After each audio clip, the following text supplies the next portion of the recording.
And a pleasant good afternoon from Ridgecrest. Welcome to Cerro Coso Baseball. And today we have San Jacinto College with us. San Jacinto, 6-1 record. They only have a 10-game schedule in the shorter COVID season.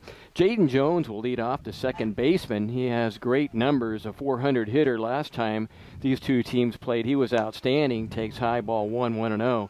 Daniel Zaragoza on the mound today, a 4.86 ERA, 16 2/3 innings under his belt, giving up 15 hits, 13 runs, 9 of those earned, 15 strikeouts, 11 walks. Left-hander ready, he deals this one low, and the count 2-0. Get you caught up here defensively in a second for Cerro Coso. After Jones, it'll be Aaron Harper and Rick Nunez. These two teams played 4 weeks ago here, with San Jacinto winning that game 20-1, although score really indicative, I think, of how this game will go today. I think it'll be a lot closer. Cerro Coso's been playing some outstanding teams in the short COVID season. This one a little bit high and outside, 3-0 now. Bannon Delmar will be in left field today. Tito Hernandez, a Las Vegas native, in center. Michael Doerr patrols right field. In the infield, Hunter Bagshaw, Luigi Reyes, Matt Payne, Anthony Davis. 3-0 count coming up. And that paints the inside corner, 3-1 now. Jackson Ellenese behind the plate. And Johnny McHenry out today with some health issues. So, boy, he's had an outstanding season. All right, 3-1 to Jaden Jones. Great defensive second baseman, also a good hitter, and he takes outside ball 4. And Jones will head to first base. He also has good speed, so he could steal at any time.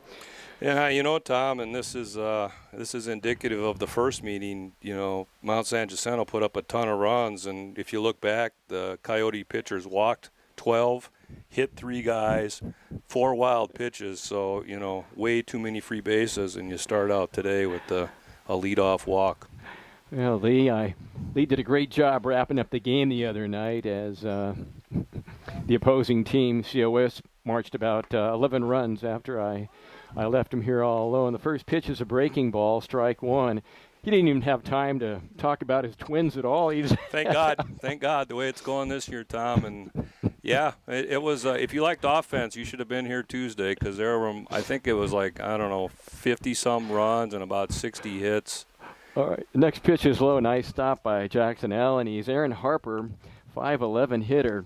Now, last time these two teams played, Aaron Harper had a home run, also a triple, a single, got hit by a pitch and walked. Only one time did he not get out on base. He grounded out one time, but definitely an extremely good hitter. And the pitch on the way, that's low. Nice stop by Ellenese, and Zaragoza trying to find himself right now. Rick Nunez would follow. And set at the belt is Zaragoza. And Vinny, you can put us on right away on the radio side. And the pitch. Yep, hey, you can, and that is low ball 3. Go ahead, Vinny, anytime. And I think, Tom, we need to mention to our folks we're having a little Wi-Fi challenges today, so we encourage you all to hang there with us, and we'll try to work through and make this as smooth and as clear as we can. Mm-hmm. We're in the first inning if you just tuned in. We'll welcome those on the radio side in just a second. Harper waits. Here's a pitch on the way. This one low, and that is consecutive walks here in inning number 1. And like you were saying, Lee, it's something that you don't really want to – it hurts and comes back at you so often against good teams. Yeah, absolutely. They'll make you pay. You know, this game's challenging enough, and when you give your opponent free passes and just say, here, we'll put a couple guys in scoring position and let you start now. That's a recipe for disaster. Mm-hmm. Rick Nunez steps in. Nunez, good numbers in the short season. .455, right-handed hitter. Nunez last time had a couple of hits against the Coyotes here about 4 weeks ago. This one low. The last time that San Jacinto played was just about 3 weeks ago. They played Bakersfield, lost 9-8.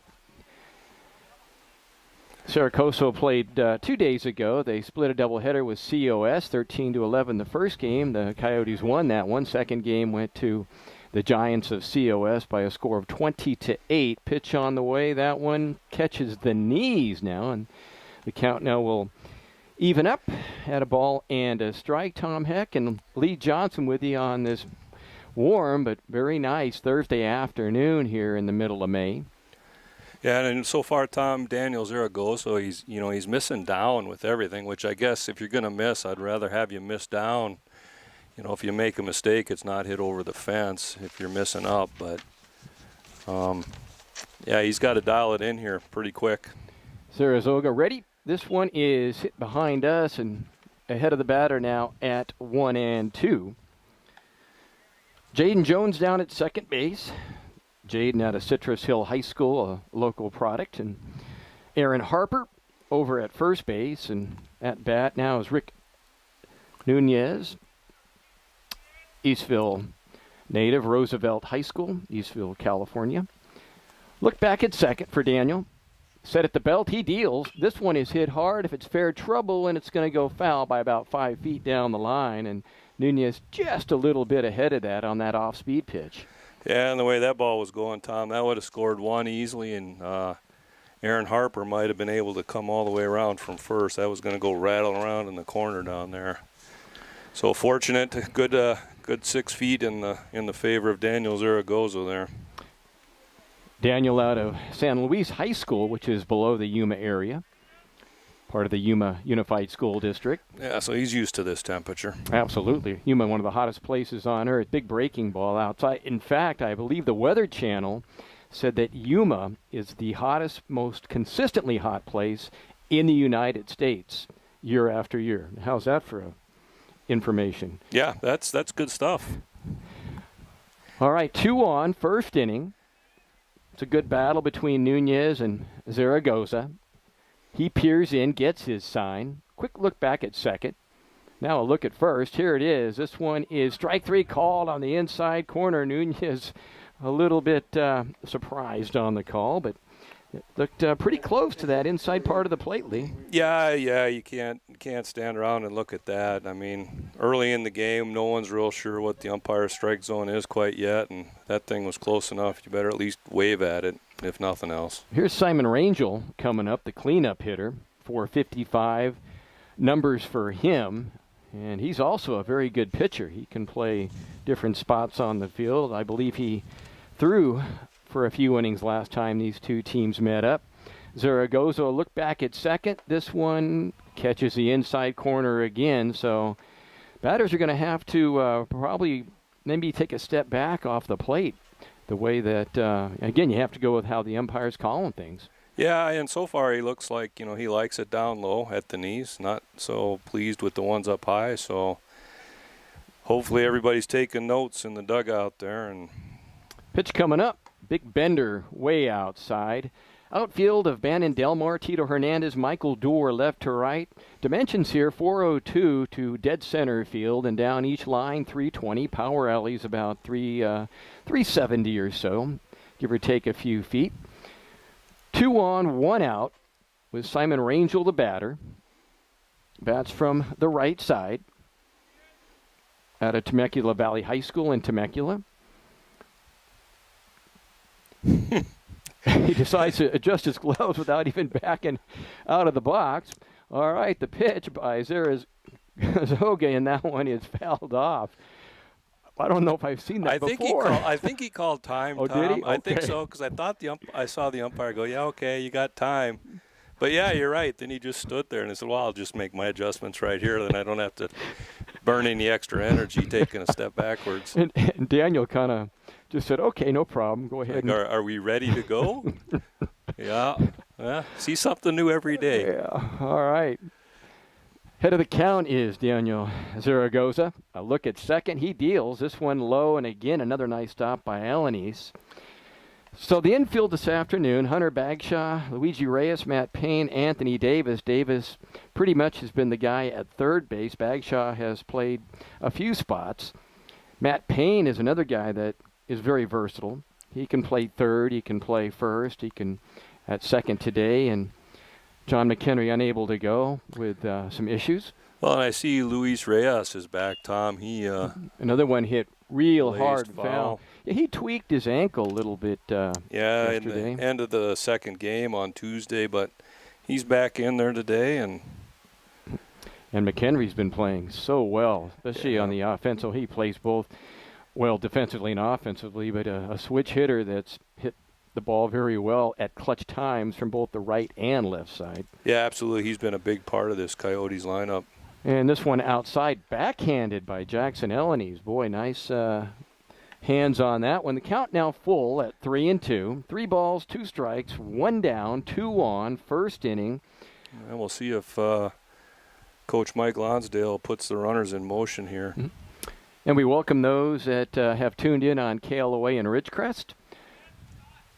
CBS Sports Radio for the IWV. Welcome to our broadcast. Here comes the pitch on the way. That one is hit hard to center field, but it's probably not going to go anywhere without much wind. Tito Hernandez there makes the catch, and runners bluff, but don't go. Jones will stay. Hernandez very quick, got a good beat on it, and quickly 2 down now here in the first inning. I really maybe shouldn't say quickly, but now 2 outs. And here's Patrick Mcdonald, 290 hitter. He's a designated hitter this afternoon. Yeah, nice jump that time. Nice read by Tito Hernandez in center field, and took a nice path to the ball, got there, squared his shoulders, and was in a good throwing position. And that probably influenced Jaden Jones' decision there to drop the anchor and head back to second. Patrick Mcdonald, 6'1", 205. He's a freshman out of Hillcrest High School in Riverside, and really there is no eligibility used this year. Half of the teams in the state opted not to play because of the COVID, the way it was a few months ago. Yeah, and I think, if you can get through this pretty healthy, I mean, just such a huge advantage for the teams that decided to play. Oh, that's extremely true, and aren't that many teams that ended up playing, I believe, the full 24, I believe it was, 26 in Coso. One of those, they decided, and fortunate enough to get into that Central Valley Conference and play on the teams' bye weeks, and that worked out real well for them.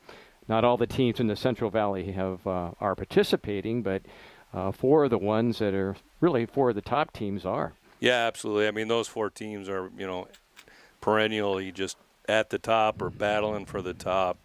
McDonald ready, and he takes a strike on a breaking pitch by Zaragoza. Zaragoza again had to wait on McDonald to get in that box and get ready. So Zaragoza trying to get out of a jam. He walked the first 2, struck out Nunez, and then Rangel flew out to short center field, and Matt McDonald, the number 5 hitter in the lineup of Mike Lonsdale. McDonald wants a little time here. Yeah, Daniel Zaragoza is not moving at a very rapid pace, kind of standing around a lot between pitches. And everybody would love to see that change. Zaragoza ready to look over at first, and this one is hit up the middle, base hit. Now Hernandez is going to charge. Let's see, they're going to send him, and Tito can't quite hold on to it. And now we got runners at first and third. Jones will score. Tito charged. He did everything right, just didn't come up cleanly with it. Ball got a few feet behind him. The run score, Harper will go to third. That's a base hit for McDonald. So first and third, Lee, how are we gonna score that? I'm just gonna score the base hit, and we'll give everybody the benefit of the doubt here. All right, here's Russ Mitchell, 348 numbers for Russ. Russ Mitchell out of Murrieta Valley High School in Murrieta, about 35, 40-minute drive from San Jacinto.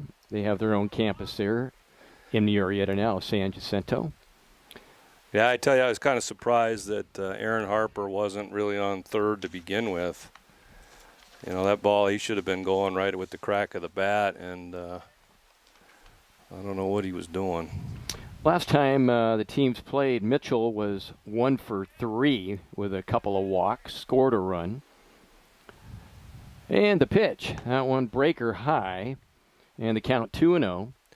Well, and here again, Tom, a great example of the first 2 guys walked, and now one of them has touched home plate, and the other one's 90 feet away.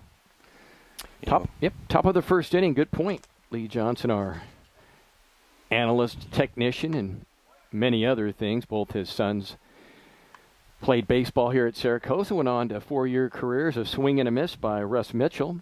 His oldest, Jeremiah, down coaching first, or will be coaching first. Also back in the truck doing technical things probably between innings. Sending me text messages. Nice pitch right down the pipe.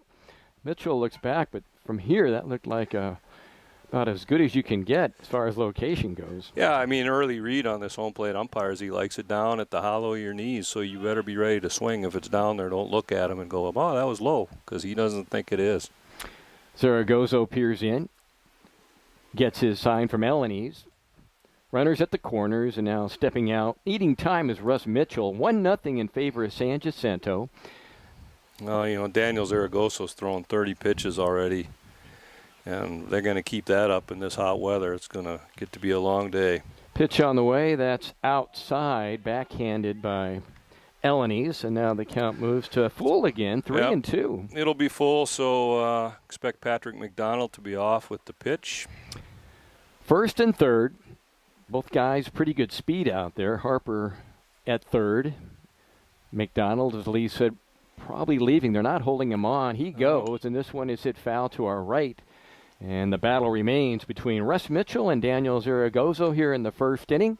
We welcome you on YouTube and also locally on KLOA in Ridgecrest, CBS Sports Radio for the IWV. Vinny Hernandez, our engineer-producer, back at the station.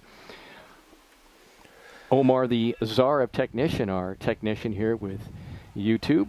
And the pitch on the way. That one is strike 3 called. And again, Lee, you just summed it up. You're going to have to be ready for that low strike because that was borderline knees again.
Infield of Julian Gonzalez, Aaron Harper, Jaden Jones, and Ryan Grinnells. Behind the plate, Simon Rangel, and then on the mound, Andrew Rivero. He is from Millennium High School, which is in the West Phoenix area, Goodyear to be exact.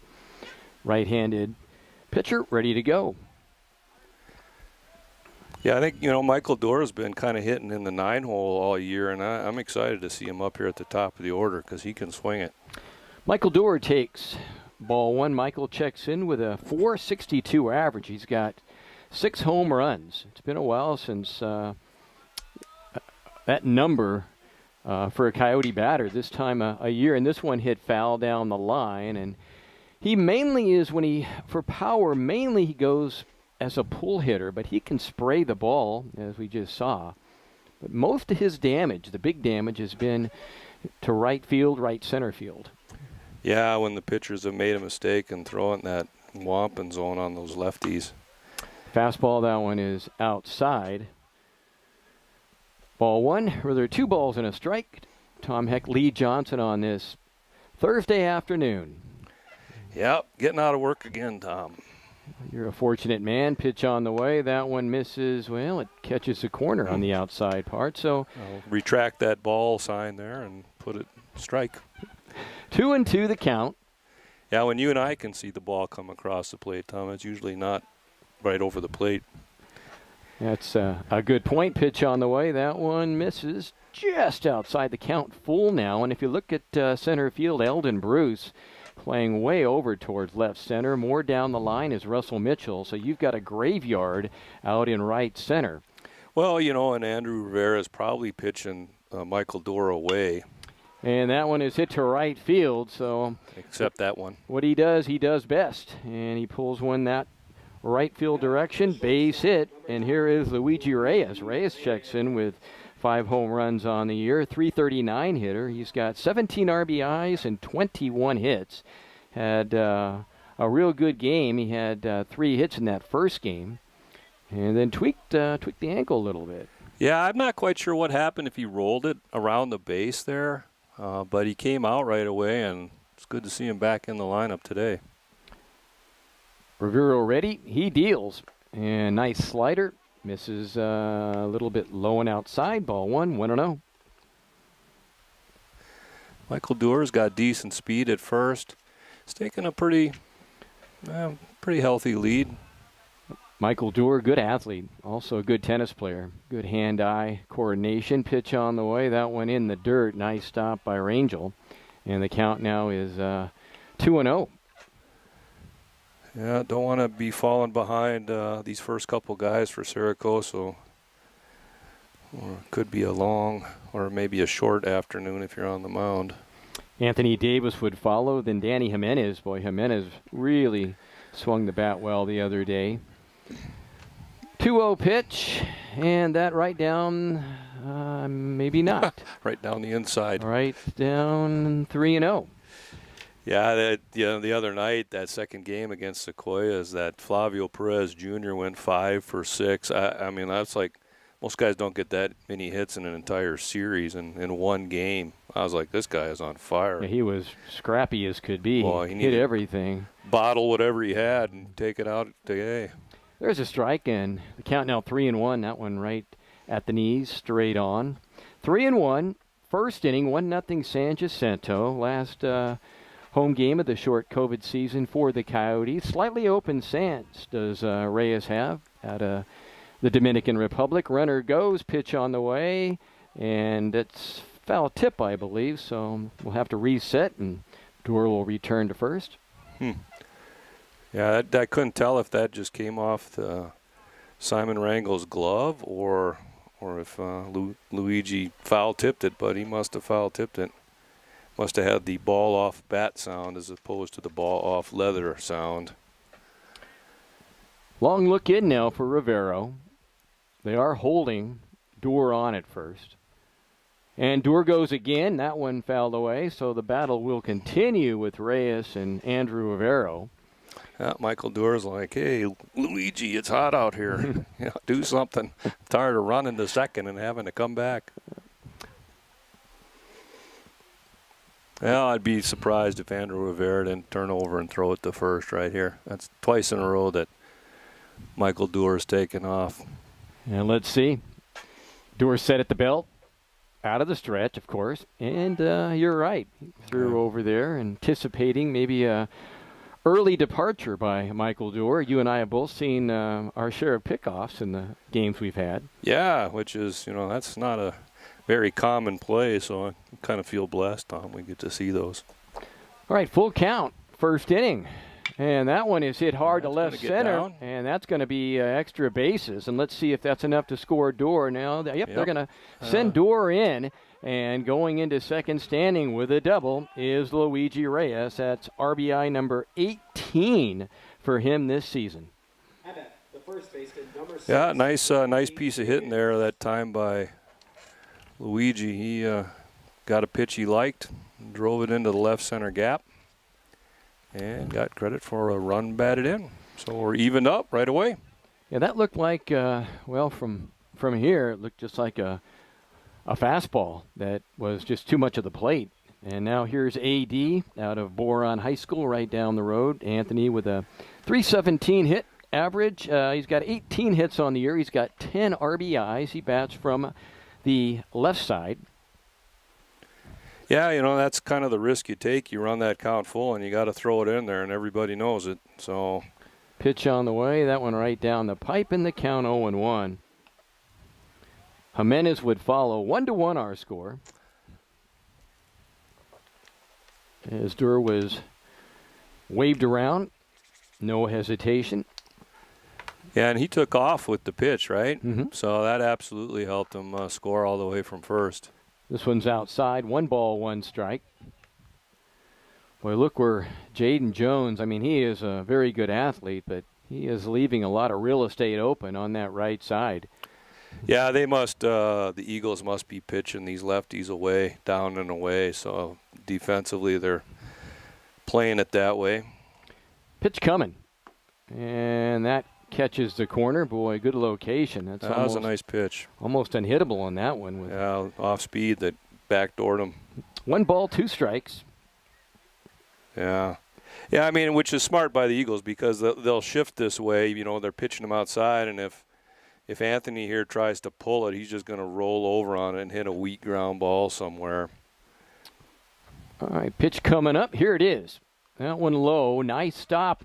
And Rangel can't quite. And they say that, nope, it was a live ball. Wasn't foul tipped. So Rangel just couldn't get a handle on it. He's got a very good arm. If he comes up with that clean, again, a tough pitch to try to catch, but. Yeah, I think the umpire was signaling that Anthony Davis didn't get in his way, didn't interfere with him. Which, Anthony has the right to stay in the box, which he did, just stood there. 2 balls, 2 strikes.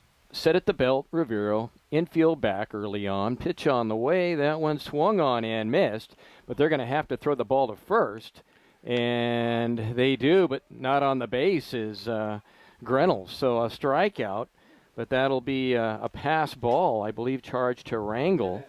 And I don't know what in the world Grenell was thinking over at first base. You have to be on the base. You have to give a target for your catcher to, boy. And the runner staying at third, Reyes. I don't think I've ever seen that before. What's that, Tom? I don't think I've ever seen the first baseman at least not make an effort to try to get to the bag to set up a target. He just stood 3 feet off of first base.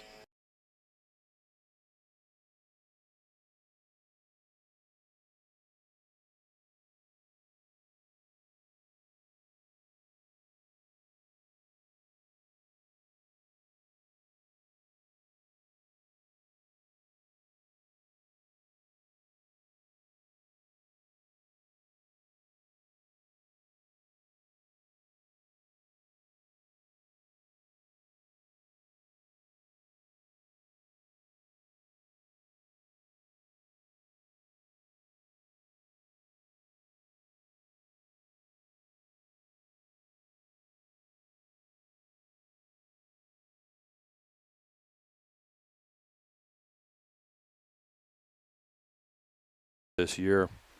Big spot here in the first inning. Nobody out for the Coyotes. They're threatening to go ahead.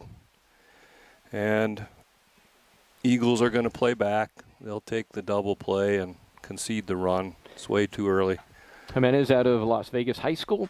in Las Vegas, same high school that Tito Hernandez is from, the Coso center fielder. Runners at the corners. Let's see if they send maybe Anthony just to stay out of that DP. Big slider for a strike, and the count is 0-1. Boy, good pitch. Yeah, they might. It's Rangel does have a very good arm. He's also a pitcher, so he's a guy that I think the Coyotes all know has a pretty good gun back there. Yeah, Anthony's got decent speed, and you can tell the Eagles are thinking the same thing as they toss it over to first.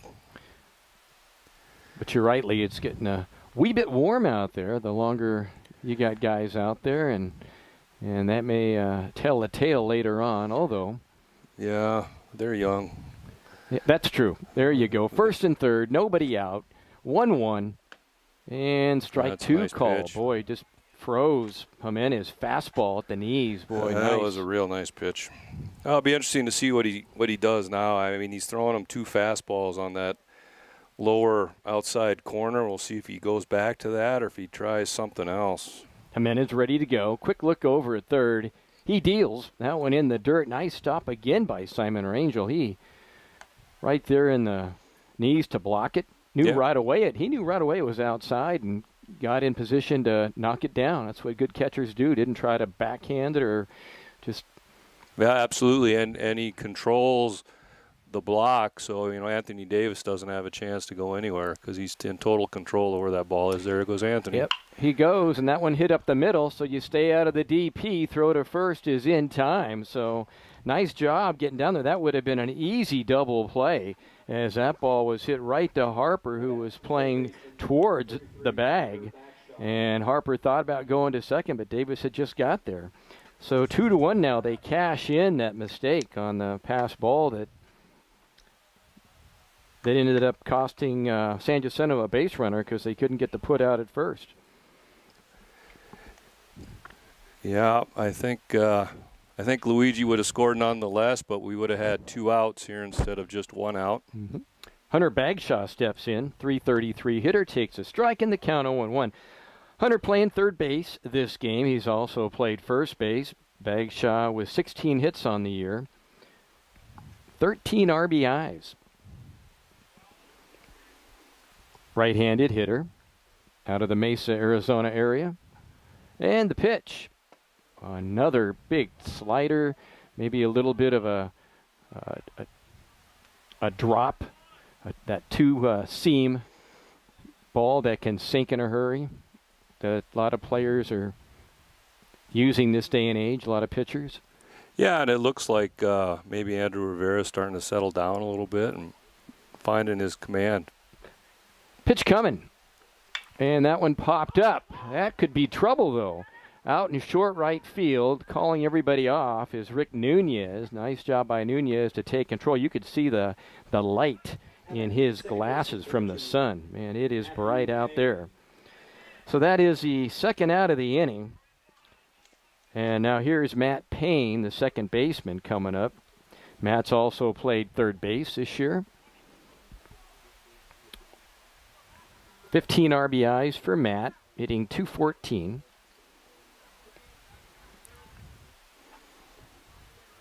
Payne out of British Columbia, Delta, British Columbia. And that one is stroked into center field, so the inning will continue. And 2 thoughts. Number 1, the pass ball or the wild pitch, however you want to look at it, really a pass ball on strike 3.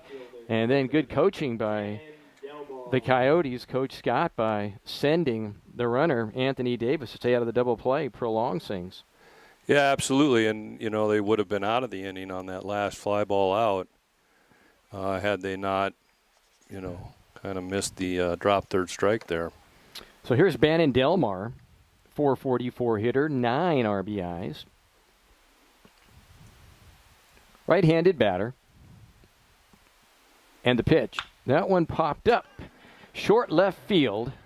Coming in is the left fielder, Russ Mitchell, and he makes the catch for the third out of the first inning. However, the Coyotes get 3 runs. They do it on 3 hits. They strand one. We have played one from Cerro Coso. Our score, it is Cerro Coso 3, San Jacinto 1.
Eldon Bruce and Julian Gonzalez. And for a second inning of work is Daniel Zaragoza, the left-hander from Yuma. And this one is hit to left center. Will it hang up long enough? It will for Bannon Delmar for the first out of the second inning. Yeah, first pitch swinging and a little fly ball opposite way, but Bannon was right there. And here's Eldon Bruce, a 192 hitter. He'll step in. He's playing center field this afternoon. Eldon from Temecula area, Chaparral High School, 5'7", 175 his dimensions. Zaragoza ready, gets his sign, strike one. So Zaragoza, after walking the first two batters of the game, really settled down, Lee. Yeah, he's done a lot better. He's thrown 35 pitches and one more strike than a ball, but early on, he was about 2-to-1 ratio balls to strikes, so he's kind of corrected that. Boy, nice pitch. Just misses a little bit inside in the count. 1 ball, 1 strike. Infield of Hunter Bagshaw, Luigi Reyes, Matt Payne, Anthony Davis. Don't know if we've had that exact combo this season yet. Yeah, I think Matt Payne's probably the outlier there. Swing and a miss on the high fastball. Yeah, Bagshaw also plays first base, and Matt Payne also really all over the infield, but he can play first. He's played short some. Yeah, he played short when Luigi Reyes rolled his ankle there last game. And Anthony Davis has mainly played third base. So Zaragoza, a long look in to L&E's, and this one is popped up short center field. Tito Hernandez comes in, calls everybody off, and that is quickly 2 down here in the second inning. And here's the number 9 hitter, Julian Gonzalez, 136 hitter. Again, San Jacinto's only played 7 games. They're just opted for a few games just to keep things going for the short COVID season. There's no playoffs, really no league champion, no statistics that are going to really be official, so to say. Pitch on the way. That one's outside. Ball 1, 1-0. Yeah, and I thought, Tom, just to go back to that last play, nice communication by the Coyotes. You could hear Tito Hernandez all the way up here calling for the ball, and Reyes and Payne acknowledged that and broke off, and pretty uneventful, which is nice. Here's another one that likely uneventful. Let's see. Tito Hernandez comes in, and another good catch by Tito. This one he got a great jump on. Wasn't playing too deep, and Gonzalez down. So 3 fly balls to the outfield, 3 outs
done a really good job handling pitchers this season.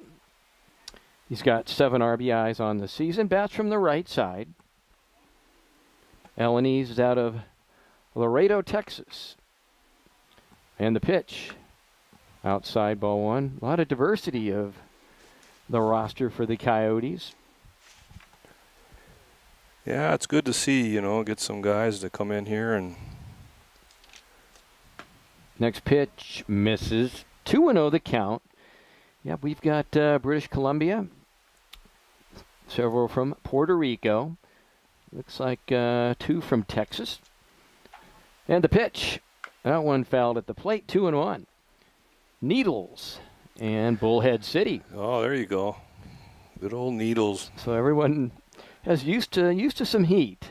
Yeah, this should be nothing for any of these guys. And then Clayton Deathridge out of Oxford, Ohio. He's probably wondering what's going on.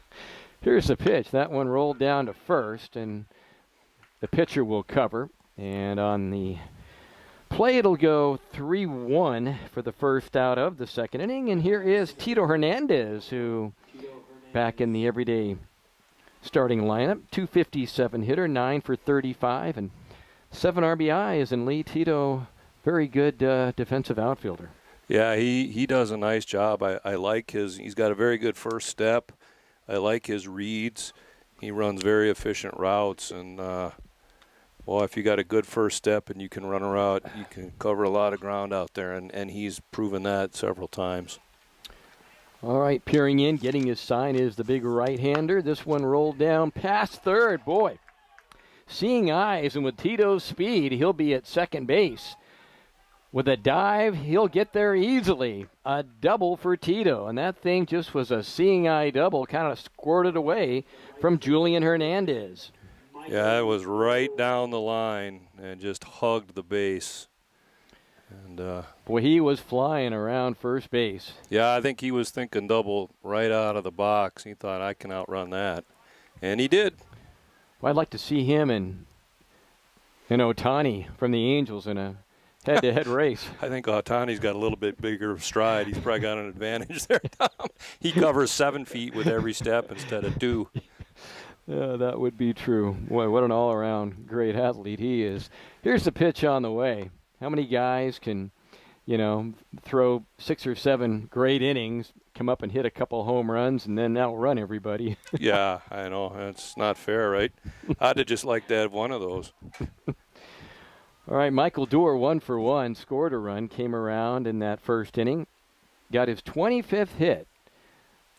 And now everybody shaded a little bit more straight away right field for him.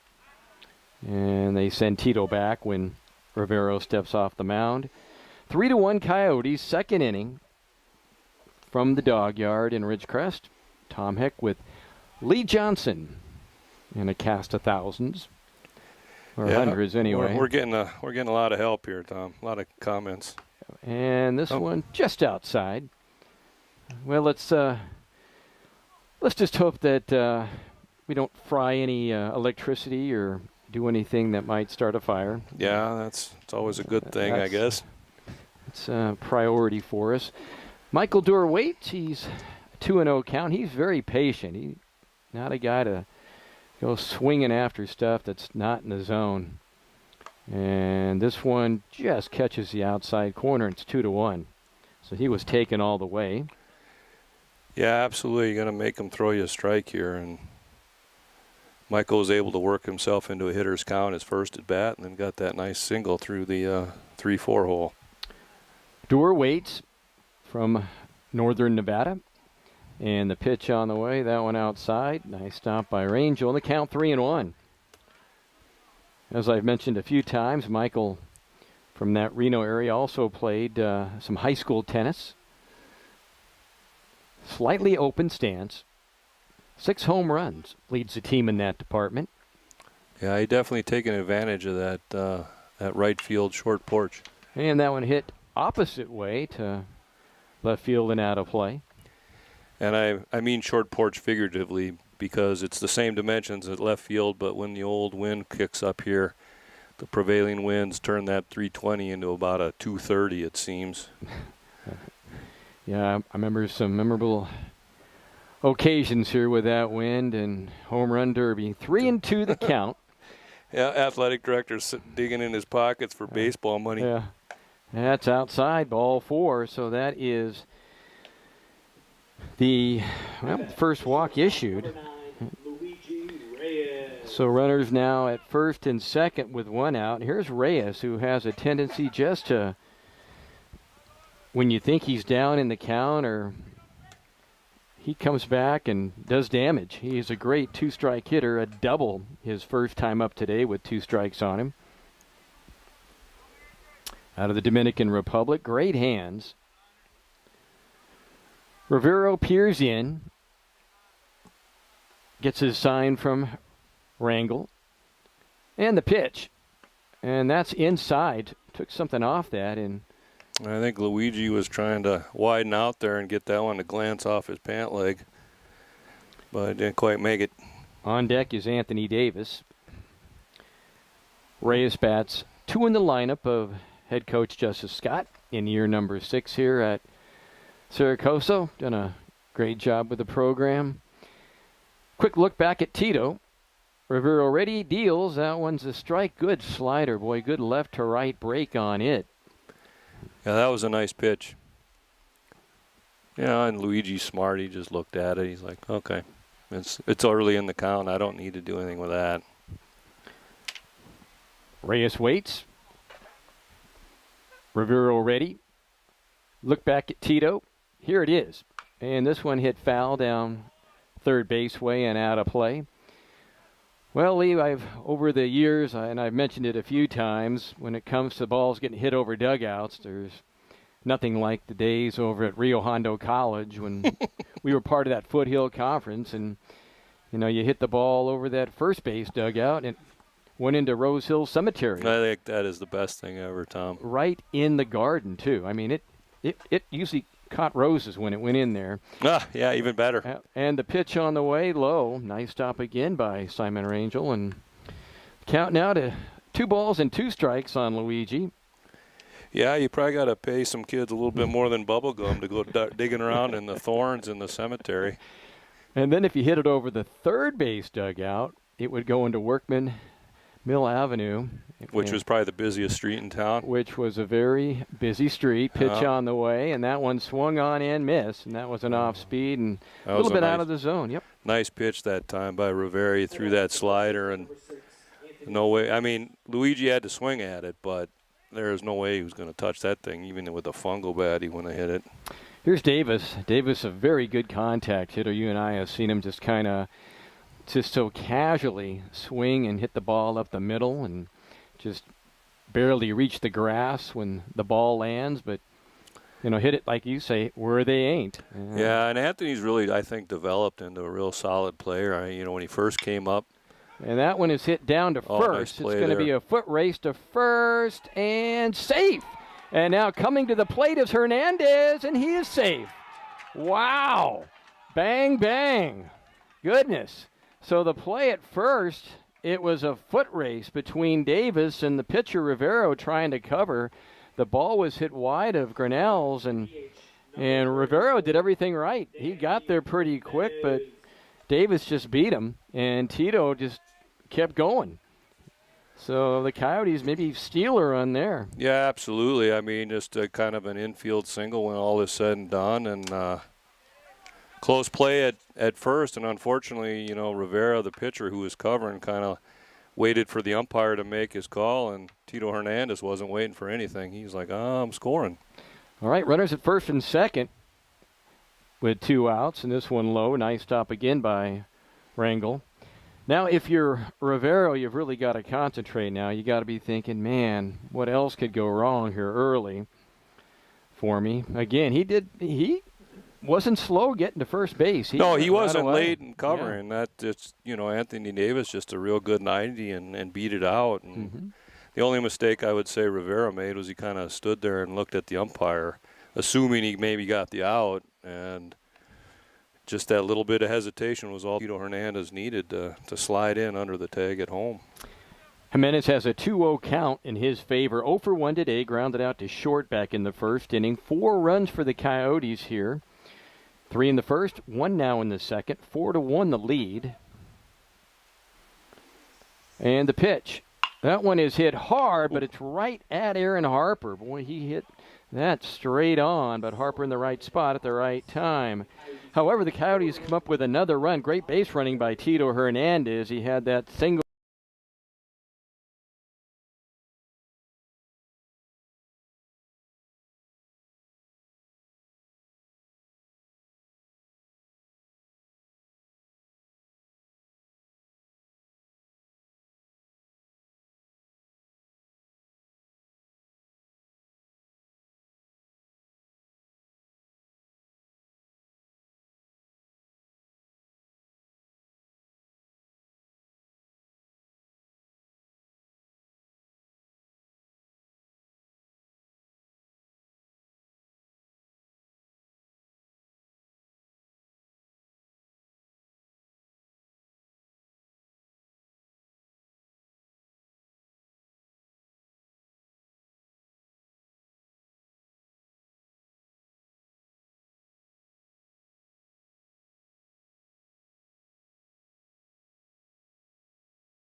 A 4-1 lead as we go to the third inning.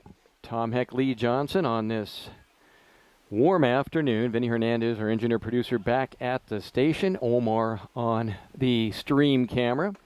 And there's a strike outside corner. Coming up for San Jacinto, we have the top of the order in Jaden Jones, Aaron Harper, Rick Nunez. Jaden Jones scored the only run for San Jacinto so far. In the first inning, he walked, came around. Takes high ball 1-1-1. Well, Lee, you're getting good compliments, I guess, on the stream, so I know that's... Yeah, well, got to give it a chance there, Tom. I can make it unravel in a heartbeat here. 1-1 pitch coming up, and that one I think hit him. It did on the... You are correct. On the ankle. Yeah, that's the last thing in the world that Zaragoza wanted to do to start the inning off. And here's Aaron Harper coming up. He walked back in the first inning. And like you mentioned, Lee, it's little things letting guys on. Now in that first inning, Zaragoza walked the first 2 batters and got Nunez, the number 3 hitter, to strike out. That was a huge strikeout. Yeah, but, you know, the Eagles' 1 run is that walk, Tom, that leadoff walk. All right, Zaragoza, quick look over at first. And now this one's right at the knees, down the pipe for a strike, and the count now is 0-1.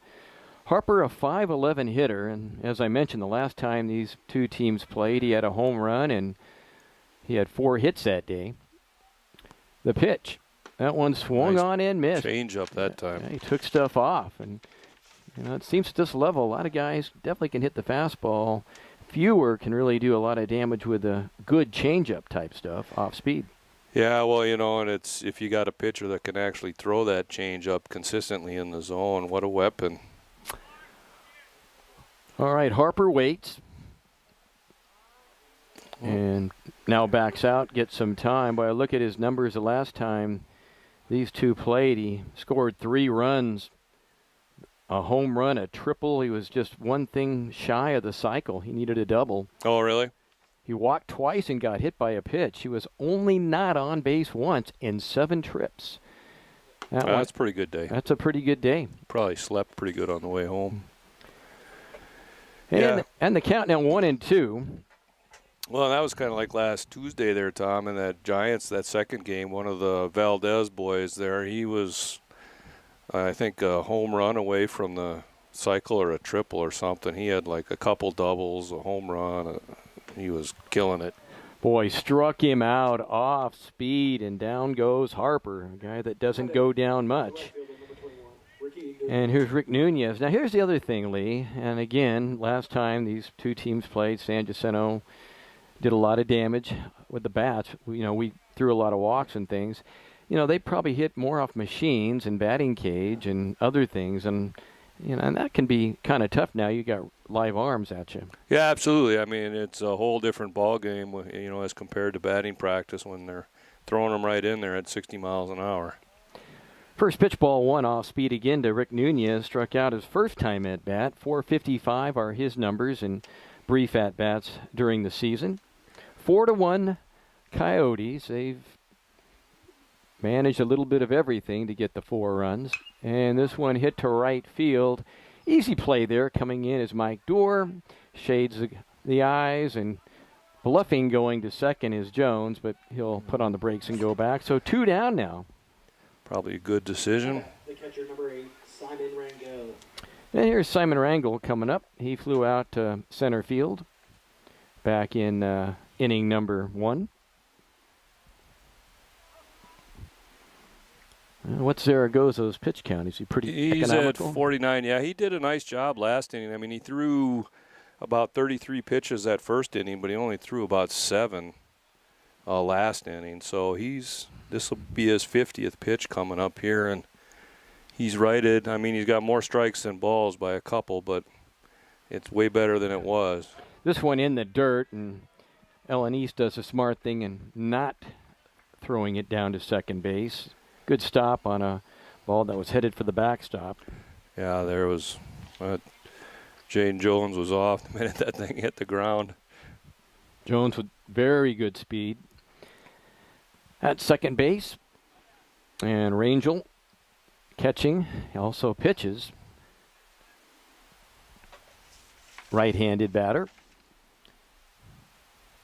Zaragoza says yes, here it is, off speed. Got him to swing at one. Boy, that thing had good movement on it. Wow.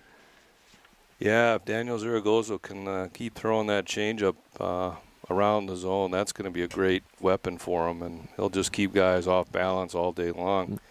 Start changing speeds, and then you start changing the eye plane, and that's a pretty nasty combination to try to solve. Simon at Temecula Valley High School. Pitch on the way. That one is hit hard to center or left field. And play at the plate that here. will probably score run. The throw comes in, but it's offline. And scoring is Jones to cut the lead in half, make it 4-2. And Rangel gets the RBI line drive. Yeah. Second hit of the day for San Jacinto. Yeah, he hit that well. He turned on that thing and didn't miss it. Here comes Patrick Mcdonald, the designated hitter. Single back in inning number 1. So Zaragoza, quick look over at first. Now steps off the rubber.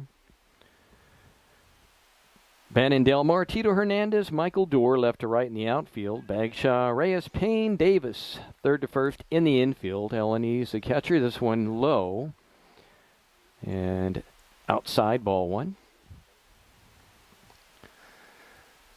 Any wind in the forecast? It wouldn't be bad for a little wind. Probably not in the booth here, Tom. I mean, I think the wind is blowing a little bit. You can kind of see the leaves moving a little, but it's coming from the wrong direction. We don't have any holes in the back wall, unfortunately.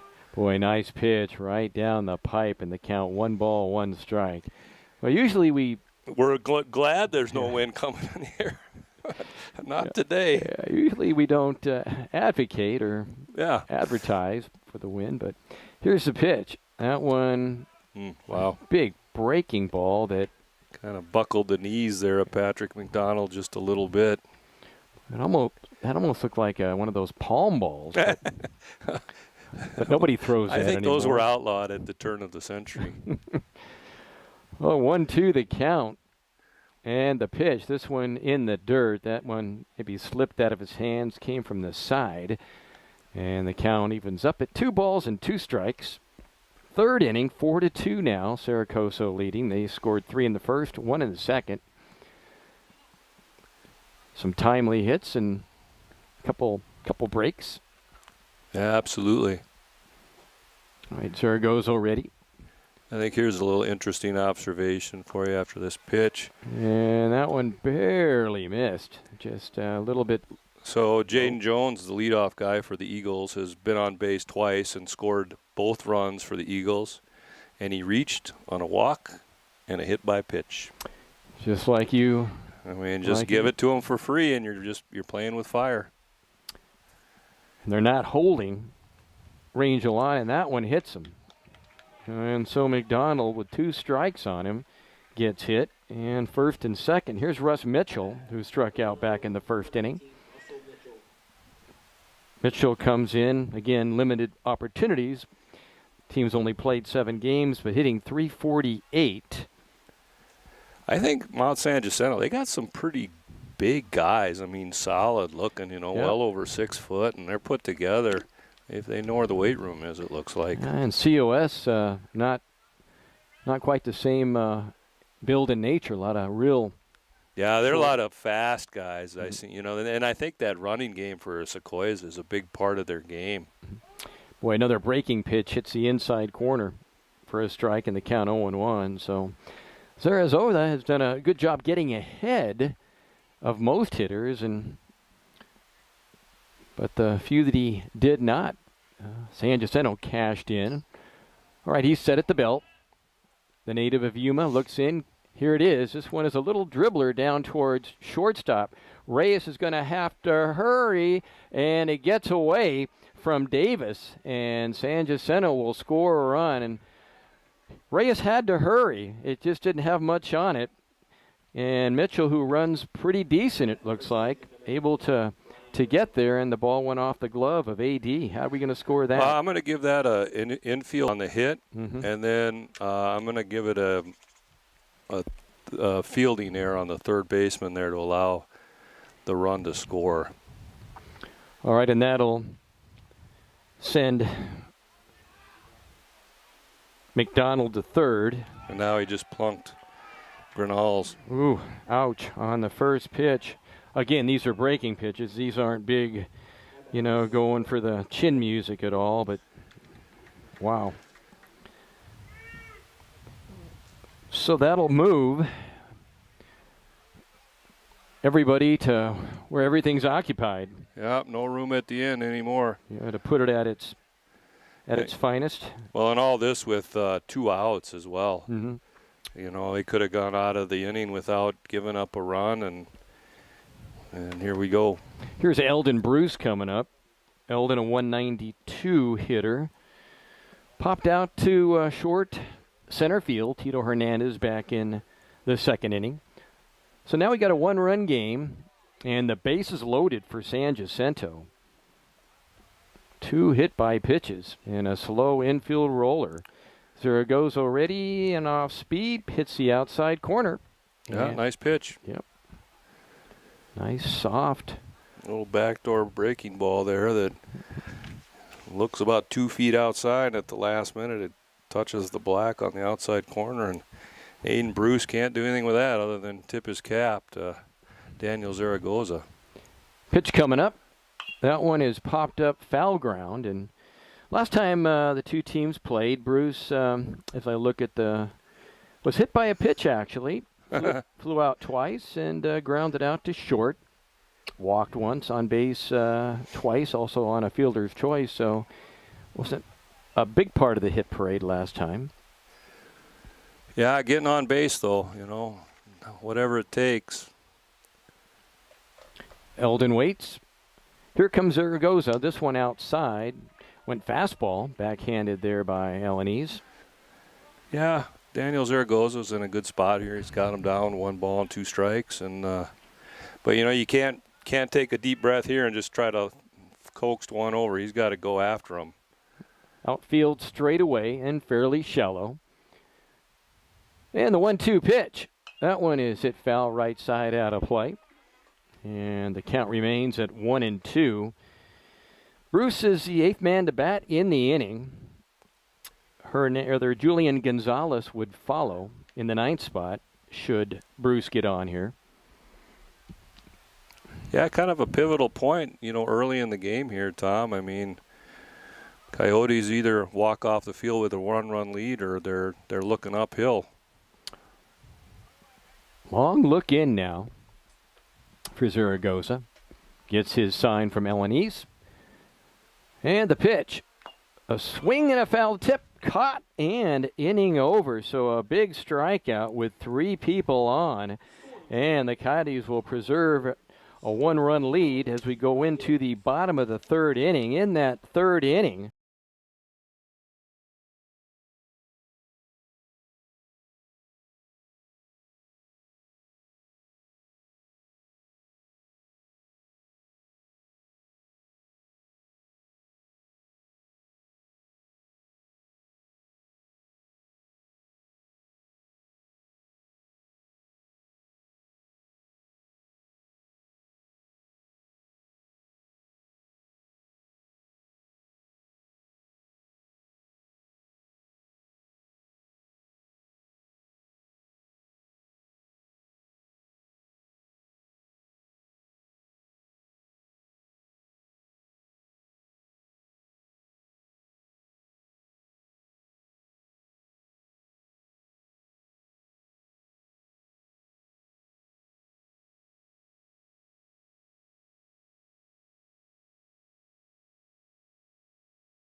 average 0 for 1 today. Flew out to right field back in the 1st inning. Tom Heck and Lee Johnson with you on this Thursday afternoon, last home game of the shortened COVID season. Vinny Hernandez, our engineer producer, back at the station, and of course Omar out there in the heat manning that camera. I think your son promised him a free meal at Burger World right after this thing's over. Well, at least he's out in the breeze. Yeah. So smart. Omar's smart. We're not so smart. Yeah. Well, you know, realistically, this is the first time at the dog yard that I remember that there's been any baseball in May, period. Yeah, right. Probably right. So this is does get a little bit warm out here in the summertime. Usually we're into the playoff rounds by this point. Mm-hmm. Rivera already deals, and that one swung on and missed. He took something off that one. So Bagshaw, who's been very good, consistent hitter for the Coyotes, also done a good job as a infielder, mainly first base, but a few other spots. And here it is. That one hit foul right side, so ahead of the count is Andrew Rivero. Came in with a 7.88 ERA in 8 innings that he has. Yeah, that was his 50th pitch there, Tom, and he's of those 50, 31 have been for strikes and 19 for balls, so he's on the right side of the power curve. I'd like to see that a little bit more, but can't complain. And a swing and a miss. He hit that outside corner, and Bagshaw couldn't catch up with it, and we have one down here in inning number 3. And here's Matt Payne. 1 for 1, drove a run in back in the 1st inning. Just a soft little line drive out into left field. Yep, productive at-bats. You know, the whole idea, get them on, get them over, get them in. And I think we've seen the Coyotes start to develop a little bit here over the course of this season. And big slider for a strike. Yeah, you made a good point, too, that other day first game against COS. We hit so many just soft little line drives that barely got into the grass of the outfield, but just worked so well to keep the line moving. Yeah, I mean, sometimes it's, you know, not how hard you hit it, it's kind of where you hit it. Unfortunately, you know, and your batting average doesn't reflect sometimes what you're really doing at the plate. Because you can be, you know, ripping the ball all over the place. You just hit it right at guys, and you get zero credit. All right, Rivero, he says yes to Rangel. He deals. Oh, big nice pitch. Break. That's a nice movement on it for strike 2. Boy, looks like Rivero's getting a little more comfortable, I think, up there. Yeah, he's had a few He wants a new baseball. I guess he didn't like that nice big breaking ball strike. Boy, if I threw a strike and that wasn't too often, I always wanted that ball back. Yeah, unless the cover's like coming off, I'd be trying to keep that one. It probably helps with his breaking ball, that flapping piece of leather. 2 strikes now. Outfield straight away. It's like the ones you used to hit with the lawnmower, Tom. And then you'd go pick them up. Like, ooh, wonder if we can use this one. Oh, they're a little bit cheaper then, too. Boy. Yeah, I know. And we kept them. It's like, oh, I think this is okay. It's like I can see the wool. It is good. We can play for a little. Oh, that's funny. All right. 1-2 the count. Here it is. And a swing and a miss. And that one is dropped. And that's an adventure. They go, and do they keep the foot on? They do keep the foot on the bag. And Jeremiah trying to maybe talk the umpire into saying he didn't. But you sure about that? Oh, he asked politely, though. So nice play by Ryan Grenels to keep his foot on the bag. That was not easy. Yeah, I think Coach Justice Scott's going to ask the umpires to maybe converse on that one. And boy, if they change it, that would be the second time today that, where the ball is. Oh, called him safe. Wow. So they put him back. Wow, the instant replay. So Matt Payne will go to second. So it'll be a strikeout with a pass ball or maybe an error. Error on the throw by Rangel? I'm just going to call it a drop third strike, and he was safe. I mean, it was awfully close. I don't know. So they do appeal, and rarely do you see a change made by that. And, of course, I mean, he did kind of look like his foot came off the base from our vantage point, and where that first base umpire was standing, he's kind of off on the foul side of the field there. He couldn't see that come off the inside edge of the bag, but I think home plate umpire had a pretty nice view of it. Because I was thinking the same thing, and I was like, man, it sure looked like his foot came off. So Mike Lonsdale does have his say. It doesn't change any result, but here's Bannon Delmar. So the second time today that Rivero has struck somebody out, but the runner has reached safely to first. And the ball got farther away from Rangel than I thought it did. And, boy, that little juke down there by Matt Payne pulls Rivero off the rubber. Yeah. Well, and a nice job that time by Andrew Rivera not panicking. Sometimes pitchers, you'll be yelling step off, and they kind of lose their mind and end up balking and all sorts of stuff. And speak of the devil, there you go. So we're trying to manufacture, and that was a balk called by the first base umpire, and Lonsdale doesn't think so. I don't know. I didn't see that, but what did you see? Yeah, I don't know if he didn't think he came set. I mean, it didn't look like any problem with his footwork. It looked like he almost just turned right into it and didn't step off before he turned or something. Yeah. This guy's making a lot of friends with. And that one, nice catch by Harper. They tried the pickoff, and that one could have gone out into center field, and that would be the real definition of stealing a run here. Yeah, so drop third strike and then a balk, and Matthew Payne standing on second base. And the pitch, this one hit hard to left field. Let's see if there's room, and there's not room. And the ball's over Mitchell's head, and that will be another run. That's a double for Bannon Delmar. Nice bit of hitting. And the Coyotes cash the run in, make it a 5-3 game now. At bat, the catcher, number 11, Jackson Alanis. And here is Alanis coming up. And that is the Coyotes' believe fifth hit of the afternoon. Let's check in a sixth hit of the afternoon. So 5 runs, 6 hits now. 3 runs, 3 hits for San Jacinto. So they do cash it in. Delmar, good double there. Alanis now comes up, only 1 out. And the pitch, that one inside, ball 1, 1-0. Yeah, I mean, it's just, you just kind of sit up here and you shake your head and you feel bad sort of for the other team. It's like, okay, drop third strike, he should have been out. Then we balked. and then the next thing you know, the guy's touching home plate on a double. This one fouled away.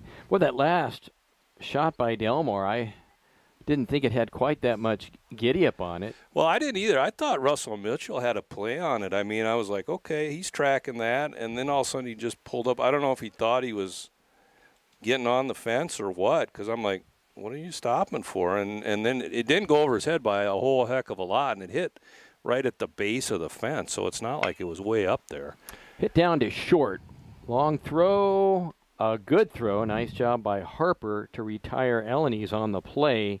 Delmar will take third, so 2 outs. And here is Tito Hernandez, who manufactured a run back in the second inning. He doubled, and that was just a soft little shot down the third base way that Gonzalez just couldn't get his hands on. And then Hernandez legged it into a double. Well, and that was interesting base running by Ben and Delmar too, Tom. I mean, you're kind of the rule of thumb is if the ball's hit in front of you and you're on second base with nobody on first, you don't go. And he took off, and I'm kind of surprised Aaron Harper didn't gun him at third. Boy, nice breaking pitch for a strike on Tito. You know, he took right off, and I'm like, well, he's got to play at third, but Aaron Harper decided I'll just take the out at first. So kind of an interesting, I don't know if Bandit Delmar did that on his own or what. I guess I'd ask him when he got back in the dugout, though. Yeah, this one a little bit upstairs. Ball 1-1 to Hernandez, a Las Vegas native.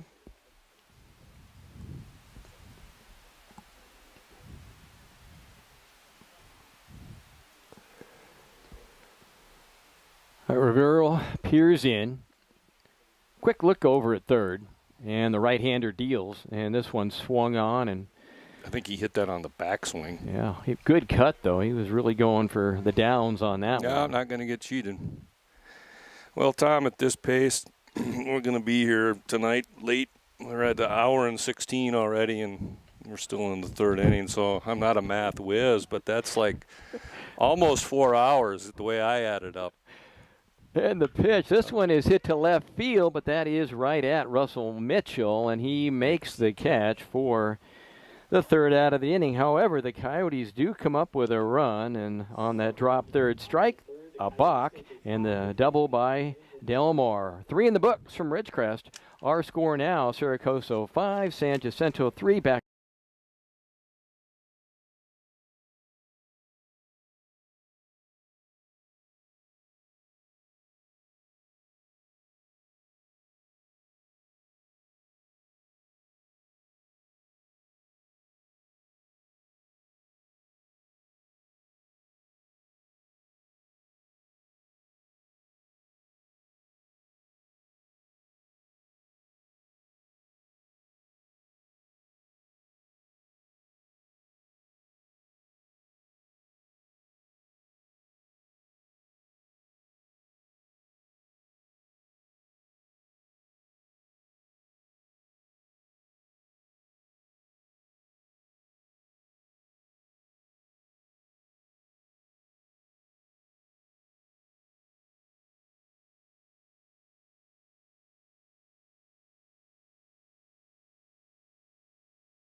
The number 9 spot, Lee, Julian Gonzalez. Yeah, I'm sorry, Tom. I'm messing around with too many other things here. You're doing a good job, though, with everything. It's not easy. I've never done all this that you've done.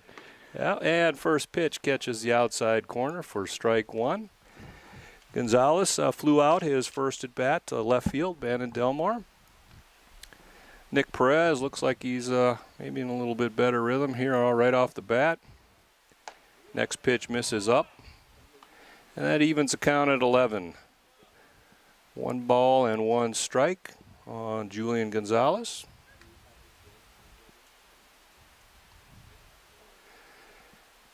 The pitch. That catches the inside corner again for strike two. Like we talked about, Tom, I think this home plate umpire likes them down. And in. And in. So, first team to figure that out is going to have a heyday. 12 the count. Perez into the windup and the pitch. That misses just outside. Pretty close. Nice pitch. Mm-hmm. And that'll run the count to 2 balls and 2 strikes.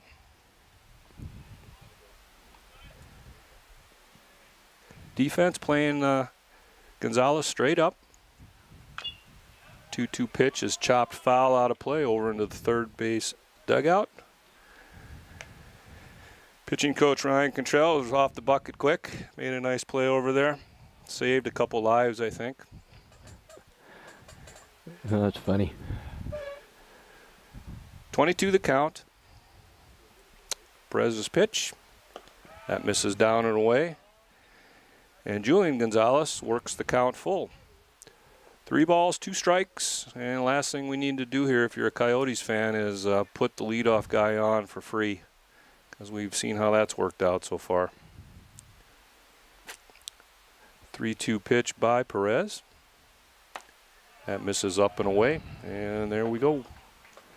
Leadoff walk. And at the second baseman, number 2, Jaden Jones.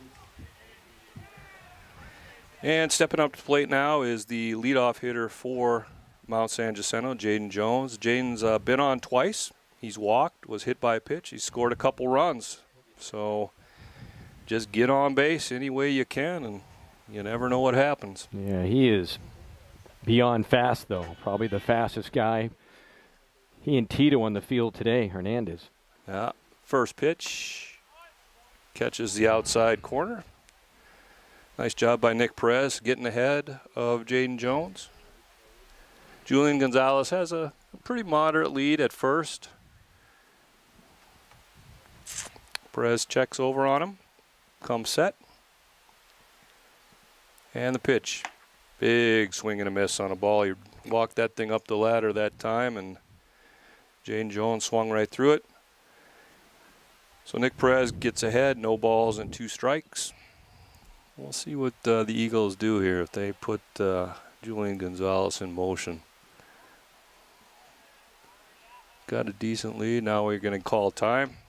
Jaden needs to do a little field maintenance there in the batter's box. Probably unbalanced. Got to get that dirt level.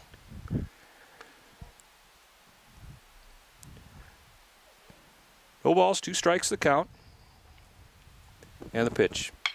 That's popped up into right field. That's playable. The door coming in, and he makes the catch, and Gonzalez is going to stay put. Again, Mike Doerr, nice job out there taking control. You could hear him from here calling everybody off. Yeah, I think, the communication is improved markedly for the Coyotes. You can kind of tell who's doing what to who and when, and that makes a huge difference, prevents a lot of unforced errors. Stepping in the box now, hitting in the 2-hole for the Eagles is Aaron Harper. Aaron's 0 for 1 today. He's drawn a walk and struck out his last at bat. Julian Gonzalez at first after drawing a leadoff walk. First pitch by Perez is down low. 1 ball, no strikes. Beautiful day out here today. Pretty hot, upper 90s, not much of a breeze. So the field is playing pretty true. 1 ball, no strikes to Aaron Harper. Next pitch catches the inside corner for a called strike. Fastball that time. And that evens the count at 11. 1 ball and 1 strike. 5-3 our score in favor of Cerro Coso. We're in the top half of the 4th. 1 runner on, 1 out for the Eagles. Next pitch is ripped foul just down the third base line. And that would have been extra bases had it stayed fair. And there might have been a chance that Julian Gonzalez could have scored on that thing. That was moving, and it was moving towards the corner fast. Nonetheless, turns out to be strike 2. 1 ball, 2 strikes on Aaron Harper. Gonzalez takes his lead at first. Next pitch is a breaking ball that misses just up. And that'll even the count at 2 balls and 2 strikes. Hour and 25 minutes into the game. We are top of the 4th, as we've mentioned. 2 balls, 2 strikes at count to Aaron Harper. Julian Gonzalez on first. And here comes the pitch.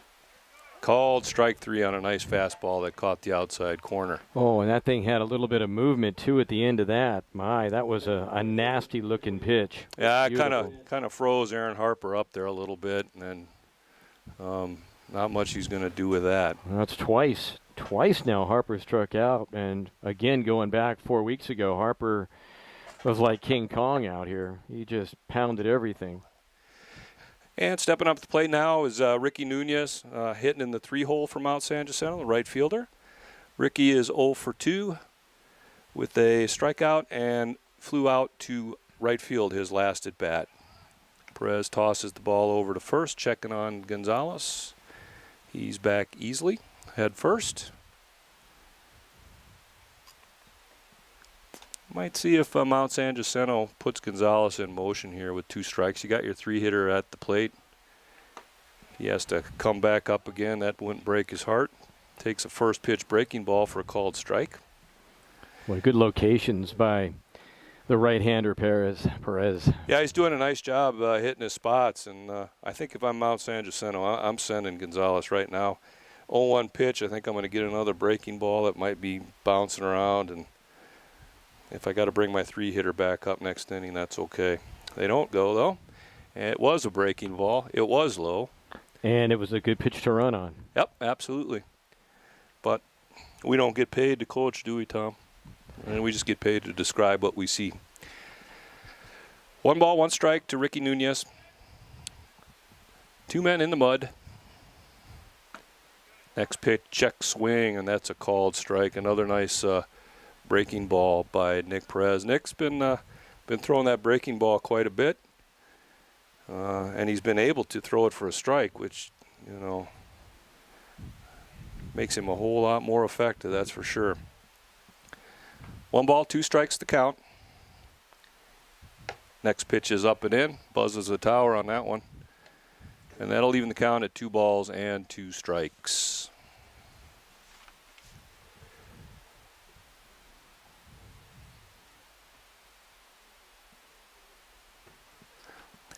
Perez looks over at first. Now he comes set.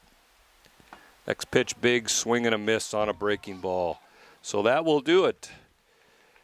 The Eagles get their leadoff man on, but they do nothing after that. After 3.5, our score, Cerro Coso 5, Mount San Jacinto 3.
Stepping up to the plate now, Luis Reyes. Luis 1 for 2. He doubled his first at bat.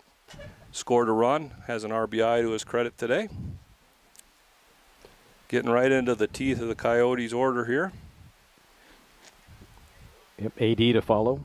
Absolutely. Michael Dorr has a conservative lead at first. First pitch drops in there. A nice breaking ball for a called strike.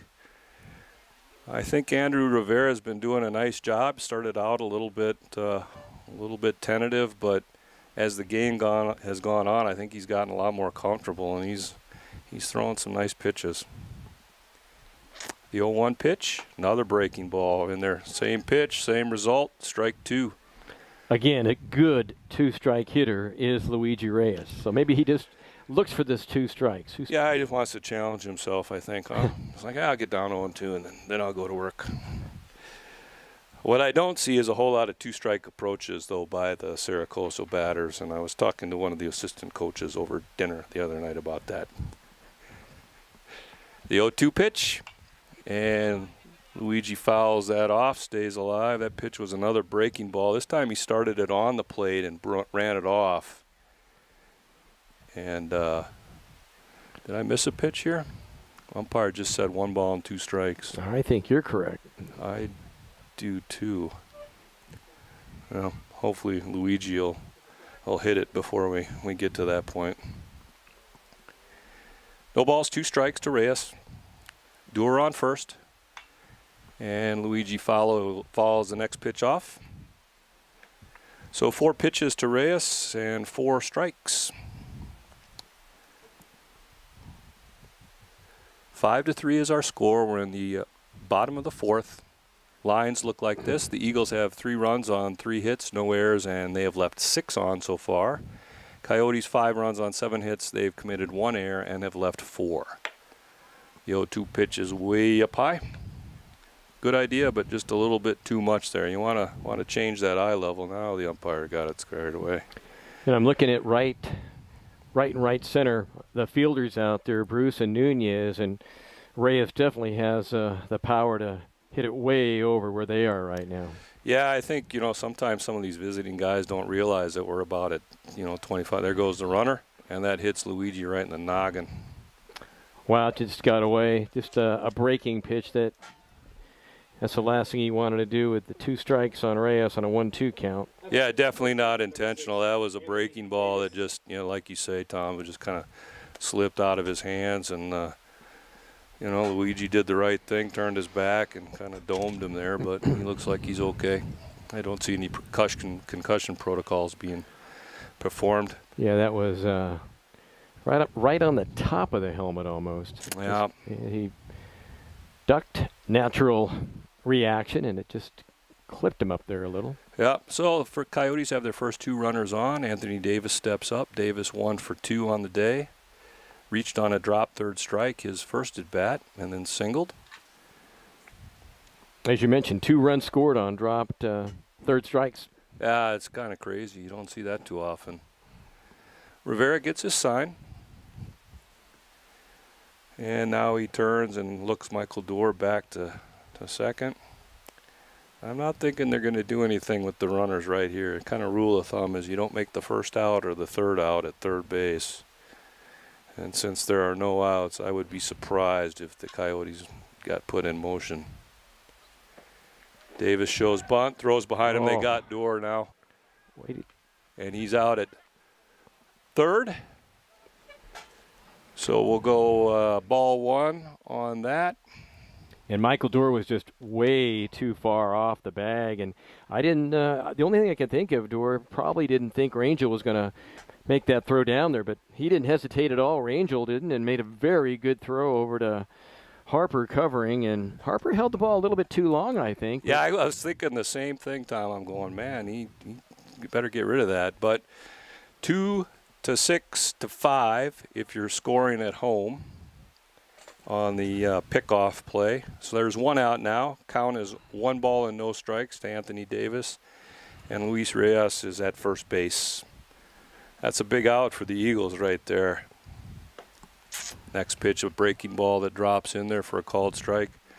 And Andrew Rivera is he's feeling that breaking ball. He's he could put that where he wants it, it seems like, this afternoon. Good control, and he's mixed his locations. And, again, that inside part has been favorable. Absolutely. And so the next pitch misses up and away.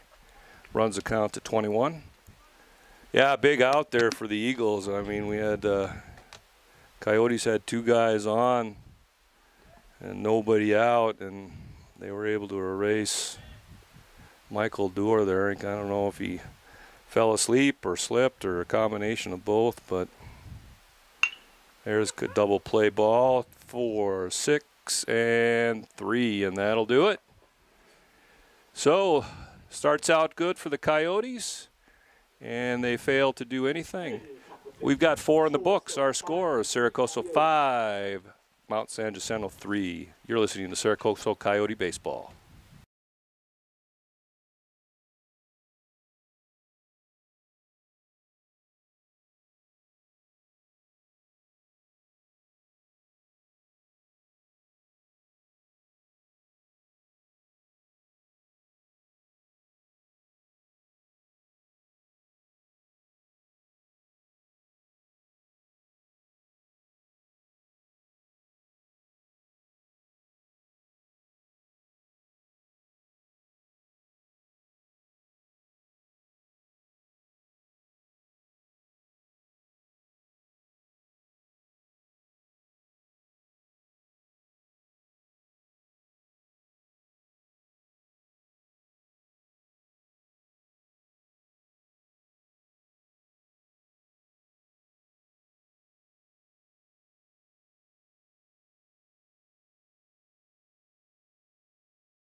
Perez is on the mound for his second inning of work. Yeah, pretty good ball game so far, I think. Pretty cleanly played. Kind of a few weird drop third strike things you don't see too often. And then 2 plays via first base way. And nice, slider on that one. Good drop. 0-1 the count, meaning one went off the glove of Anthony Davis, and then one kind of a stranger play where there was that close play at first, and they just held the ball over at first. Yeah, absolutely. And how did you, as the instant replay man, see that play? Which one? The bang-bang play earlier on at first base where they held the ball and Tito came in and scored? Well, I thought he looked like he was off the base, just with the naked eye watching it real time. This one hit to shallow center field. Tito, and they can't make the catch. And now they're going to send, I'm just looking at Rangel. He thought about going to second, then he put the brakes on. And I think Reyes actually called off Hernandez. Tito and Reyes may have only chance to get it, but or was it Ben and Delmore that came in behind Reyes? Actually, wasn't it? Well, I think it was. Yeah, I think it went off Luigi Reyes's glove, and he had his back to the infield, running away. The old Willie Mays over the shoulder type deal, and that would have been an incredible play had he reeled that one in. It was in no man's land, a trio of Coyotes. And all right, here's Mcdonald, and he swings on a low fastball, and the count is 0-1. Mcdonald, the designated hitter, 290 his numbers today. A single, also got hit by a pitch. 5-3, top of the 5th inning. So Rangel will get kind of the gift single, put it where there wasn't really anybody, and that one just misses low. Although I thought for a second that Reyes had the baseball, and then he just couldn't. Yeah, I mean, he made a great effort, and that was a real tough catch, and it kind of went off the leather a little bit, but you know, that last second adjustment when it's coming from behind you. Next pitch, 2-1 now, missed outside. Oh, yeah, just a classic in the Bermuda Triangle. You're like, well, good luck. That's right. 5-7-1, your line score. 3-4 and no errors for San Jacinto. Pitch on the way. That one hits the outside corner, and the count 2-2. Mcdonald said, but, sir, how am I supposed to get my hands around on that? Yeah. Give me a break, huh? You try hitting that thing, like call that stuff. All right. And now he calls time. He's got to gather himself. Hope he can't hear us, Tom. All right, Nick Perez, pretty good pitch to throw in a big count like that. Yeah, 2-2. We'll see who wins this battle here. Nick Reddy deals this one in the dirt. Nice stop by Elanese. Boy, Jackson been consistent behind the plate in this COVID season. He's done a real nice job. Yep. Yeah, I like him back there defensively. I think his fundamentals are pretty good. He does a nice job receiving the ball and blocking, and his feet look good. So, you know, just getting some experience, it's all going to pay off next year when it counts. Full count, 3 balls, 2 strikes, nobody out. Simon Rangel over at first base for San Jacinto. You send him here, Tom? I don't. Oh, you're chasing too. Yep. And he throws over to first. He heard you. Yeah. Well, I mean, it's kind of an interesting situation here. You might be able to steal one and, put a little more pressure on the Coyote defense and Nick Perez. McDonald's a swinger. That's how I'm reading it. So he's going to maybe a high fastball here. Let's see what Perez does. He goes outside. This one is fouled right off his stomach on that one. Hit the plate, then hit him. Outfield of Bannon Delmar, Tito Hernandez, Michael Dorr left to right. Infield, if you just tuned in, Hunter Bagshaw, Luigi Reyes, Matt Payne, Anthony Davis, third to first. Jackson Elanese behind the plate. 5-3, the Coyotes lead it. Yeah, Nick Perez went with the breaking ball. He's been throwing that a lot, so I agree with you, Tom. I'd change it up and go fastball up here. And he misses outside. He did go fastball. Yeah. So runners now on first and second with nobody out. Here's Russ Mitchell, who has struck out and singled. Mitchell in limited attempts with a .348 average. Left fielder number 19, Russell Mitchell. Yeah, he singled his last at bat. Made it all the way to second before it all came to a screeching halt. Mitchell, a freshman, 6'1", 205. He's solid. Yep, out of Murrieta, Valley High School in Murrieta. All right, they're not holding McDonald on. Oh. And that one misses outside. Ball 1-0. Yeah, no sense in holding him on when you got a guy on second. He ain't going anywhere unless the guy in front of him moves, and you might as well just play defense, back up, and give yourself a little bit better opportunity there. And a swing and a miss fastball, and Mitchell couldn't catch up with it. So 1-1 the count. Grinnell's to follow. That's a 7 spot. Perez, long look in. Elanese goes over the signs. He deals, and that one is hit hard, but right smack dab, and that, almost 2. Mitchell hit it hard right on the nose, but Bannon Delmar in the exact spot he needed to be. I mean, he didn't have to hardly move. Yeah, he stung that one good, and I was just thinking, you'd be interested to see if Mount San Jacinto maybe would have bunted there and pushed, the tying run into scoring position here in the 5th, but they're choosing to swing away. Right. Grinnell's hitting .296, limited attempts, hit by a pitch his last time at bat, and takes outside, ball 1-0. Yeah, I guess I can see why they let Russell Mitchell swing there. He tattooed that last one. If that would have been 15 feet left or right, yeah, it would have been a parade going by us, Tom. And that one hit foul way down the right field line, way ahead of that one, and that ball may not come back out. No, it might land in town. That thing was really hit. If he'd have kept that fair, he could have walked backwards around the bases. Holy smokes. 1 ball, 1 strike. 5th inning, 5-3 Coyotes, and Perez now tired, waiting. He backs off the rubber. So Perez in relief of Zaragoza. Zaragoza went the first 3. Look back now. Here it is. This one froze him. Good breaking pitch. Yeah, I guess if I'm a Eagles hitter here, I'm like, okay, Perez is throwing that breaking ball 90% of the time. I'm just going to start hunting that thing. I'm not even looking for his fastball. All right, Nick ready. Quick look at second. And fastball outside to make it a 2-2 count. I mean, he hasn't really been too close with his fastball at all. You know, you almost can eliminate that pitch is something you got to think about. 2 balls, 2 strikes, 1 down, 1 runner on. Perez says yes, and that one's outside. Full count now. Okay, Tom, if I'm coaching, you know what I'm doing. Those runners are getting in their starting blocks right now, and they're going. And let's see. You might be right. Let's find out.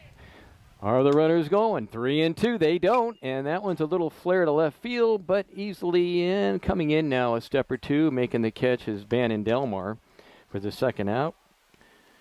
And that ball really hanging up there. Yeah, that wasn't hit very well. Kind of looked like he capped it or something a little bit, and just kind of a soft little fly ball into left field. 2 down. Eldon Bruce comes up, 192 his numbers, and he hit a soft little fly ball to Tito Hernandez back in the second, walked in the fourth.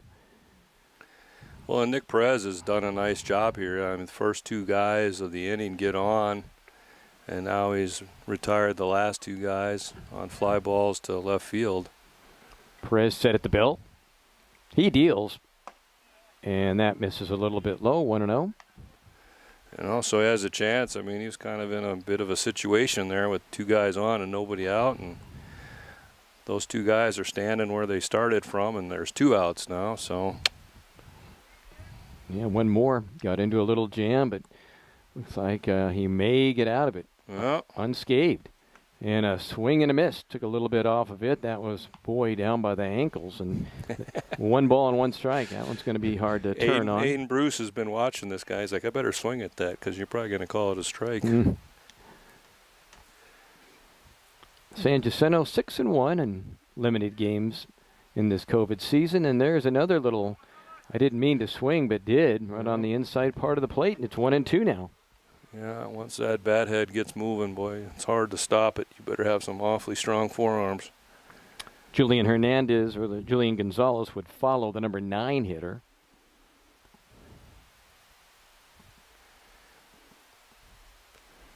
Yeah, big spot here. Yep, peers in, gets his sign. Here it is. And a swing and a miss. Got him. So that is the 5th strikeout of the day for Coso pitching, and the 3rd one by Nick Perez.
And we welcome those out there listening on 1240 AM KLOA here in Ridgecrest, and also those on the stream. Just about 9 minutes in front of 4 o'clock, and this is KLOA Ridgecrest. Pitch on the way. That one popped up right side. It's a long run. It's going to be a long run coming over, making nice the catch. Is Rick Nunez. So Nunez stayed with it, had those glasses down, and one out in the fifth inning. Third baseman, number 33, Hunter Bagshaw. That was hit pretty well. That ball seems to carry up here, especially on these nice warm days, that thin air, and Ricky Nunez just got to keep going. I got to keep running. Where's it going? And the first ball swinging, so 2 pitches and a pop-up. Aaron Harper out, and nobody sees it. No and one it drops. sees it, and it lands harmlessly between Harper and Bruce. Boy, I thought it looked like Harper had a beat on it. Then Bruce, I think, called him off, and or he thought he called him off. Yeah, I couldn't tell. I think, Harper, he was tracking it, and Aiden Bruce never saw it at all. He didn't even move in center field. He just stood there, and Russell Mitchell couldn't get there, and then I think Harper kind of lost it there at the end. So, yeah. All right, here's Matt Payne. 1 for 2 on the day. This one low, nice stop by Brody Brown. And let's see if that gets into the head of Max Rangel. Boy, that's... Yeah, I mean, he was like 2 pitches and 2 outs. And now not so much.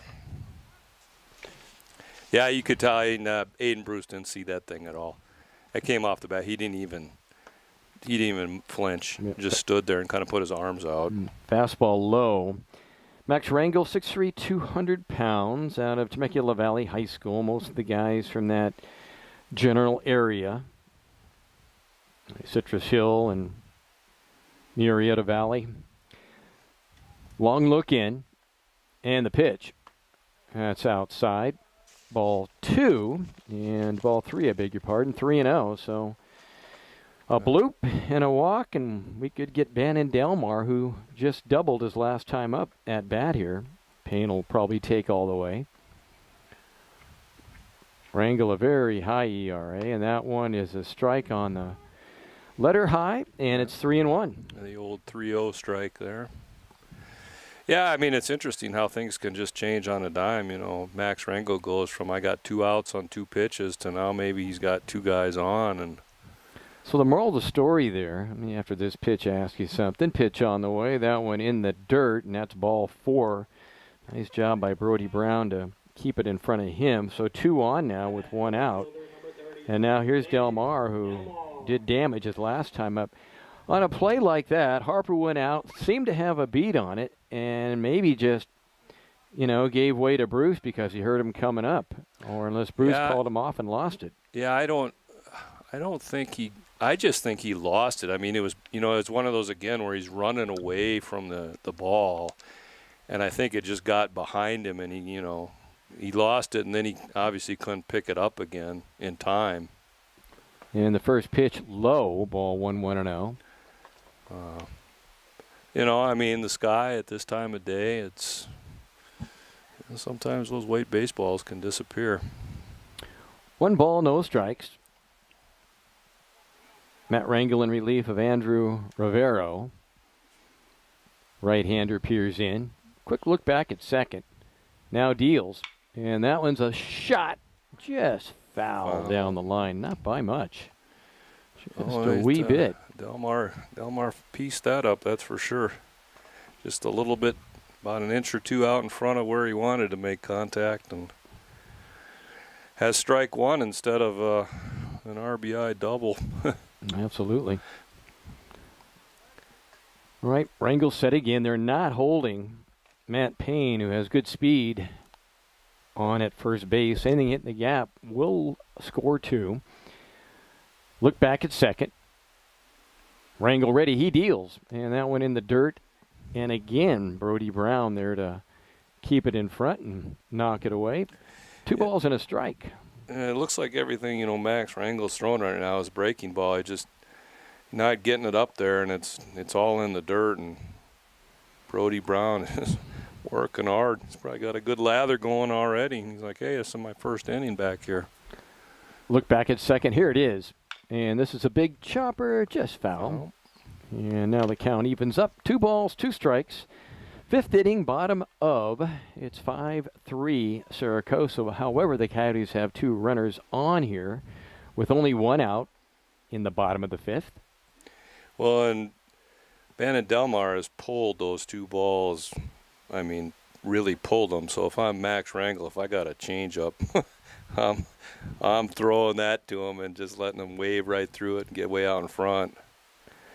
2-2 pitch coming up by the right-hander, and that one is lifted to left field. Looks playable there for Mitchell. Yeah. At the track, makes the catch for the second out of the inning. So just hit it a little bit off the end of the bat. Otherwise, that might have gone. Yeah, just got a little bit underneath that one. Probably came down about 10, 15 feet in front of the warning track. But those balls, I tell you, these early afternoon games, those things are carrying. All right, here's Jackson Elanese, the catcher. 0 for 2 in this game. Checked in with a .250 average. Grounded out to short as last time, and then grounded out 3-1 to Ryan Grinnells over at first base. Rangel says yes. And he deals. And that one's a nice breaking pitch for a strike, in the count 0-1. Nothing Jackson Allen he's going to do with that thing. That started on the plate and broke off the plate down at his kneecaps, and be best just to let that thing go by. All right, ready to go again is Max Rangel. Quick look back at second. And the pitch. That one flared over the dugout of San Jacinto. That'll wake a few folks up and stir people around. A little ugly finder there, huh, Tom? That's you can do some damage. You got to be awake down there. Yeah. Have a nice Rawlings logo on your forehead when you're driving home. That wouldn't be too good. 0-2 the count. Let's see what Rangel will throw here. Going over the signs is Brody Brown. Set at the belt. Here it is. And that's upstairs. Ball 1. 1-2 the count. That was a nice pitch on an 0-2 count. It wasn't too high, but it was up there.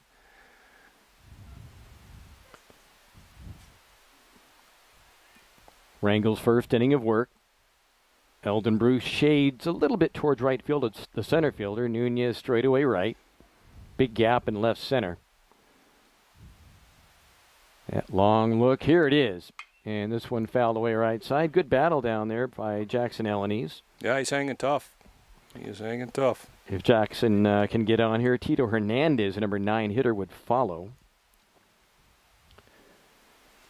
Coso up 2. Runs produced, couple in a strange way, couple by power. 2 men on, 2 out. And this one is lifted to right field. Coming in nice and play. Making a great catch is Rick Nunez, and that robs maybe 2 RBIs from Jackson Elanese. Nice catch.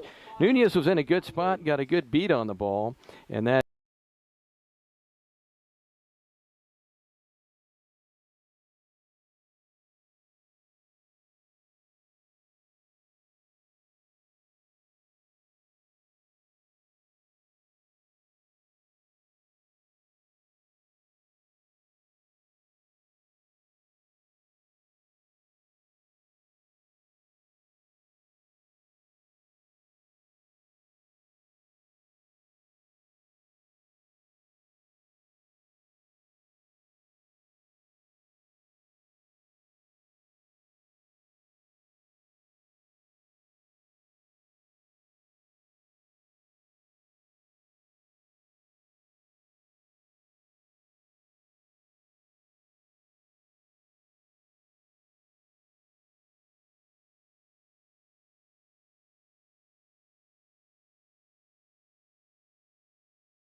pitch on the way. This one fouled away again, so it's a good battle down there with one out here in inning number 6 in a 9-inning game scheduled for. What do we got here? This next pitch will be the 8th pitch of this at-bat for Jaden Jones. Well, he's making Nick Perez work. Sure is. All right, right-handed batter is Jaden Jones. And the right-handed Nick Perez ready deals, and that one is hit to center field. Tito's going to have a play on it. Hit it well, but... And really, it's carrying, I think, to left field more than it is to center field, but which doesn't make any sense when there's no wind, but it just seems that way. Yeah. I really, you watch Tito Hernandez out there in center field. I just really like the way that kid plays center field. I mean, he's just great read on the ball. He's standing there waiting for it, and you're like, when you're coaching, it's like it impresses me way more when you are standing there waiting for the ball than when you got to try to catch it on a dead sprint. So absolutely, he's doing a great job out there. First pitch to Aaron Harper is ball 1. Nunez to follow. Boy, Harper and Nunez drawing the collar so far today. Well, so far. Yeah, we've got a ways to go. Yeah, this one hit foul down the line, and that'll be out of play. And the count 1 ball, 1 strike, 2 down, 6th inning, 5-3 in favor of the Coyotes. Trying to pick up win number 11, and again, there's no playoffs in the shorter COVID season. And this one's a little roller back. Easy play for Perez. Stays with it, throws, gets him, and they look at each other. And maybe went off his foot. Oh, called a foul ball. Yep, got a little break there. Yeah, went off Aaron Harper. Went off the foot of Harper, evidently. He's selling it. He's got that limp going. If he's going to call a foul ball, oh yeah, that thing about broke my foot there, Tom. He was running pretty good until he saw the foul ball call. He was like, oh yeah, geez, that thing hurts. All right. Got to do what you got to do. Okay, Harper bats from the right side. We'll try it again. Nick Perez trying to get out of the 6th inning here. And the 1-2 pitch coming up, and that's outside high, and 2-2 now, the count. Yeah, and you saw Jackson all in ease that time, stick that glove way up there, and I don't like that, because as a batter, you can feel that when that hand goes up there, so you're just basically tipping the pitch, like, okay, this ain't gonna be high. Next pitch a little bit low, and the count now full at 3-2. So as a catcher, what I like is, like, if you want it up there, you can tell me, with your glove, kind of just flick it up, like I want it high, and I'll find a spot, but don't look like the Statue of Liberty. And there's strike 3 called. Boy, just another great breaking pitch. And Harper today has had a tough afternoon at the dish.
Bottom of the 6th, Coso up 5-3. It's been a pretty good pitching duel today. A few hits scattered there, and a few kind of. And that one hit into right field, right by that shift. Ask and you shall receive, huh, Tom? Yeah, that dreaded shift, but I'm not a You're not a fan, huh? of this shift. Yeah. No, I am not. Live by the shift, die by the shift. Yep. Especially with Tito Hernandez, who, again, you don't know.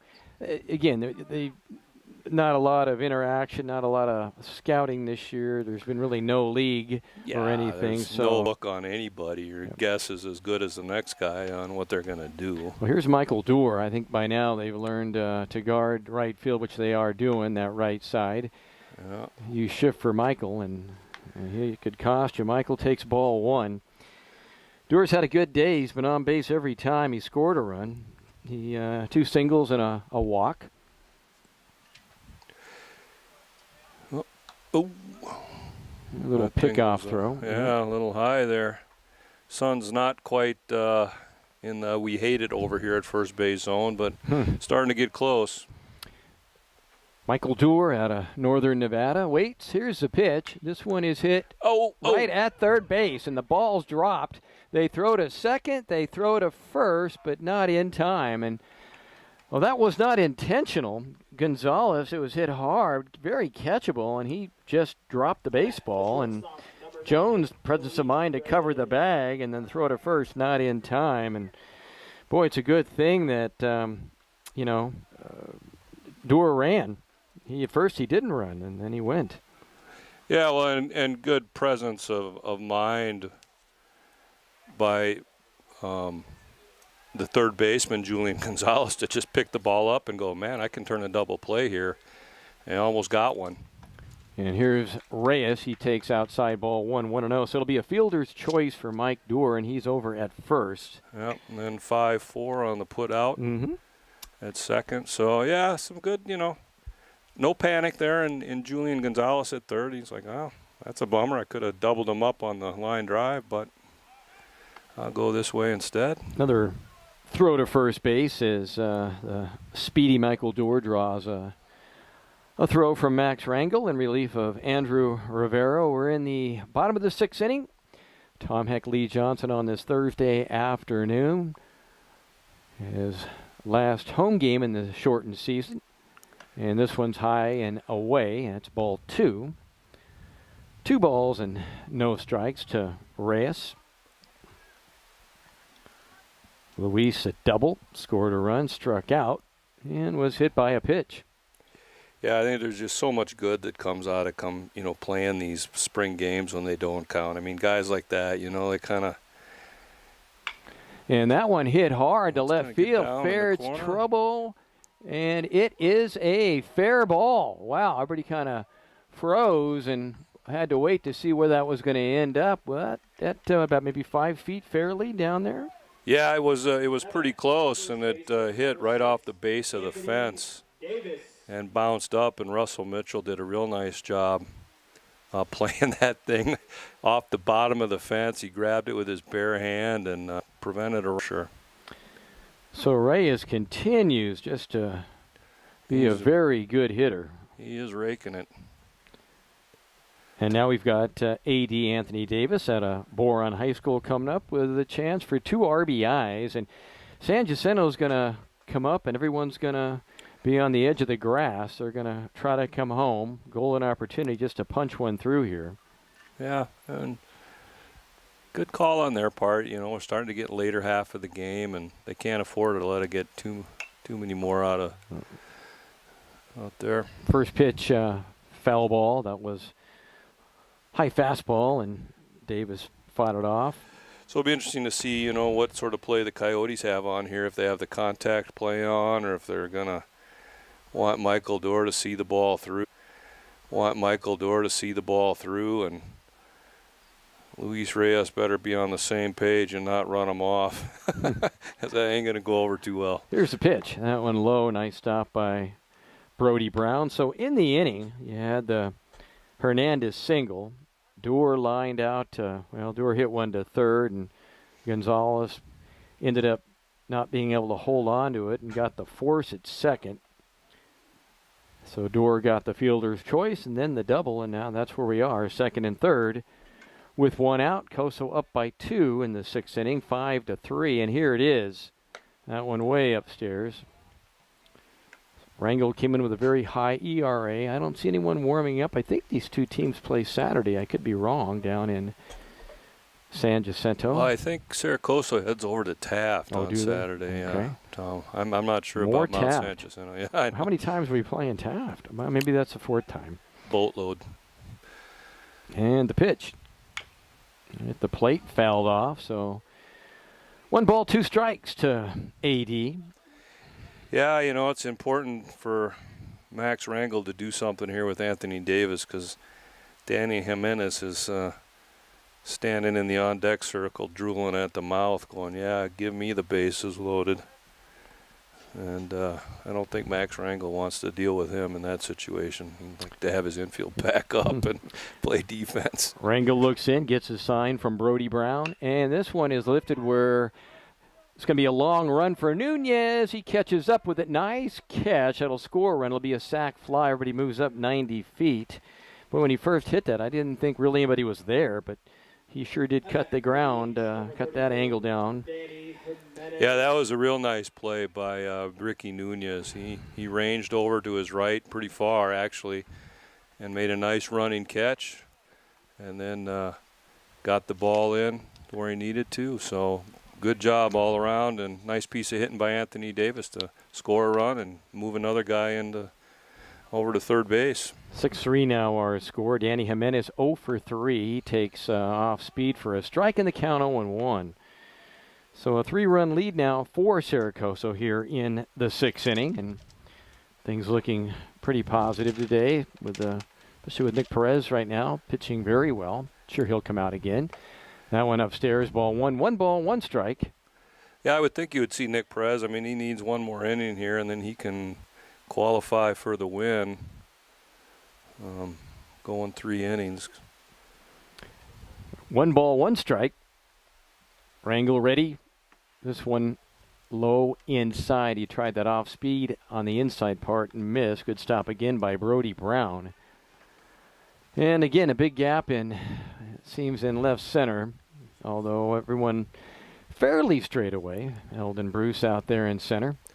Yeah, it seems, the Eagle pitchers have tried to been working outside most of the day on everybody.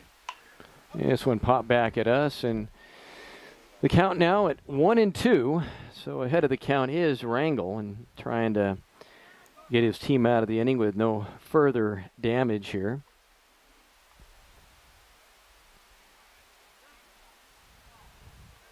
Jimenez ready to go. Rangel says yes. And the right-hander ready. Here it is. This one misses outside. Tried to do a good job to frame it. Did Brody Brown, and the count 2-2. Yeah, we're full here, Tom. Oh, full. Okay, yeah. 3-2. Missed my scoreboard, but yeah. Well, hopefully they'll have that fixed by next year. 3-2 pitch. This one hit to center field, and that one is over the head of Eldon Bruce. Boy, I didn't think that would carry as far as it did, but it certainly did, and Bruce puts the brakes on with a long double. Boy, the way Bruce started to react, I thought he started to come in a step, and then he went back, and no chance whatsoever. Yeah, that thing just kept on going and going and going. And so now it's a 7-3 game in favor of the Coyotes. Boy, Cerro Coso has guys that can just pulverize the baseball. It's one of the better hitting teams that they've had in quite a few years. Interesting to see next year when they all come back how they're going to be, probably even stronger. Yeah, although, too, you kind of, Mount San Jacinto hasn't played a whole lot of games, so their pitchers don't have a whole lot of reps underneath their belts. That's true. Yep, absolutely. I think it'll be a whole different story next year when you get guys that have been playing regularly for a couple months before they kick off the season. And Hunter Bagshaw waits, and this one in the dirt and gets away a little bit. No advancement by Jimenez. So a 7-3 lead now for San Jacinto trailing the Coyotes. Cerro Coso has led from the get-go. Yep. Well, other than when they didn't get a chance to bat in the top of the first. But exactly. From that point on, they've been doing okay. Hunter, a hit in 3 tries today, takes strike 2 on the outside corner. And count now at 2 balls and a strike. The line score, we have 7 runs, 11 hits, and an error. 6 left on for the Coyotes. 3, 4, 0, and 8 for San Jacinto. Yeah, double digits in the hit category here in the home half of the 6th. That's being pretty productive. That's almost 2 hits per inning. And this one is hit to center field for a base hit. That'll score another run. So Rangel getting beat up here pretty good in the 6th inning. And now it's a 8-3 game. Number 2, Matthew Payne. And here's Matt Payne coming up. And a nice little inside-out swing that time by Hunter Bagshaw. And a solid line drive into right center, scores the run, and looks like we're going to have maybe a visit to the mound.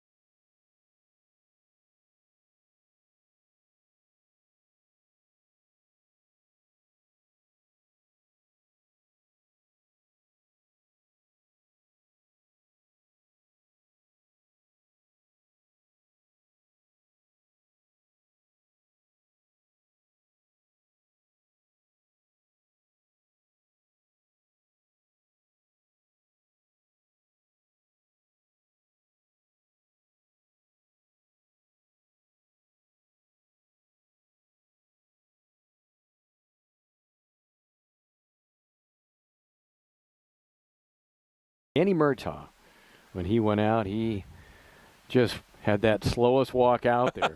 It just took forever. When if your pitcher was having a bad day, I remember sometimes they wouldn't wait for him. He'd be walking out, and they would just pass him by before he got to the line almost. All right, Matt Payne on the day has a single.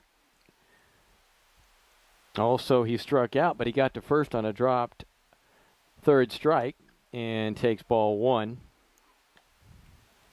And the conversation might have gone, hey, keep it out of the wheelhouse of these guys maybe. Maybe try to throw low and away. And at first pitch he tried to hit the outside corner and there's a strike at the ankle high.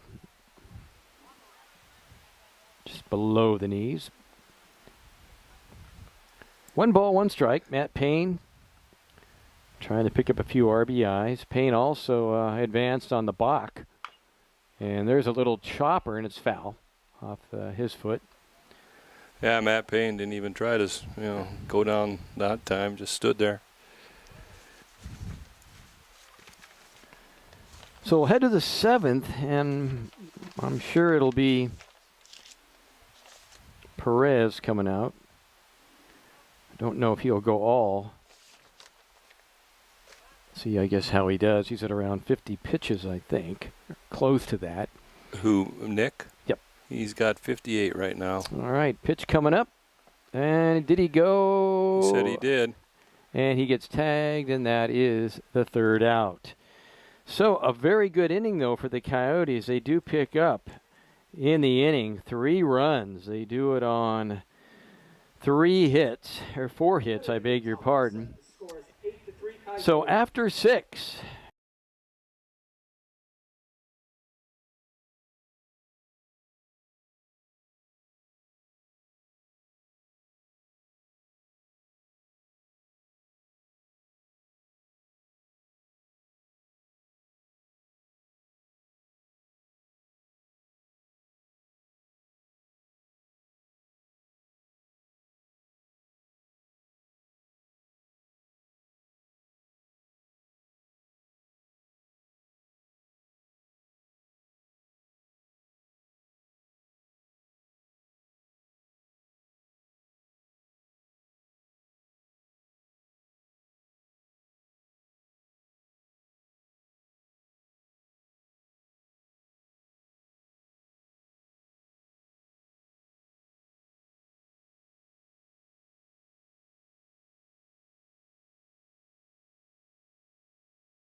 Robinson's last year season was canceled pretty quick, and this one is hit down the line. That's a base hit. And putting his glove out, and boy, I thought for a second almost making one of those Brooks Robinson plays was Hunter Bagshot, but that was just a rocket. Yeah, I think Hunter looked in his glove and went, oh, not there. So a leadoff single, and San Jacinto, the runners they have not been able to move people. Yeah, trying to answer back for sure. And here's Simon Rangel coming up. The pitcher right now. Oh, I think it's the pitcher's brother or a relative or just somebody with the same last name. Well, I believe that's a brother because they're from the same high school, if I'm not mistaken. Unlike the Valdez guys. That were separated in high school. Okay. And the pitch, this one low, and nice stop there by Jackson Ellenes. Simon Rangel was 2 for 3, a couple singles, and he gets lifted. No, he's still there. Okay, there we go. I'm sorry. He's up. All right. Yeah, I think I kind of misspoke earlier. It looked like Brody he must have been doing the warm-ups, and then they swapped out when I didn't look. And a pop-up to left field. Easy play there for Delmar, and he makes the catch for the first out of the 7th inning. Well, only one walk issued by Nick Perez. He has been very good. Yeah, if he can finish out this inning, he'll qualify for the win if the Coyotes can hang on. And that's nice to see you getting so far 3 solid innings out of Nick Perez. His pitch count's reasonable. Mm-hmm. Patrick Mcdonald, a single hit by a pitch and a walk, takes outside ball 1. 1-0. With Russ Mitchell to follow. They're 8-3 now. Cerro 3 runs in their bottom of the 6th inning. Yeah, those crooked numbers hurt. And the pitch, that one high, 2-0 now. Let's see how patient Patrick Mcdonald is here. Well, again, it looks like Nick Perez, can throw his curveball, breaking ball wherever he wants it, but that fastball he can't seem to reel that in. Yeah, Perez throws, boy, nice pitch on the inside part of the plate. He really comes up over the top. Yeah, it's interesting, yeah. Almost 12 o'clock, almost straight over the top. Look over at first. And this one is hit to center, but Tito's had plenty of room.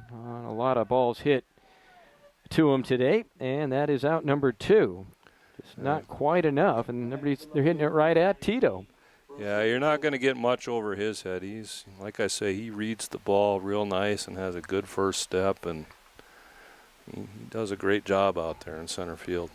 Here's Russ Mitchell, struck out, walked, and then flew out to left field in the 5th inning.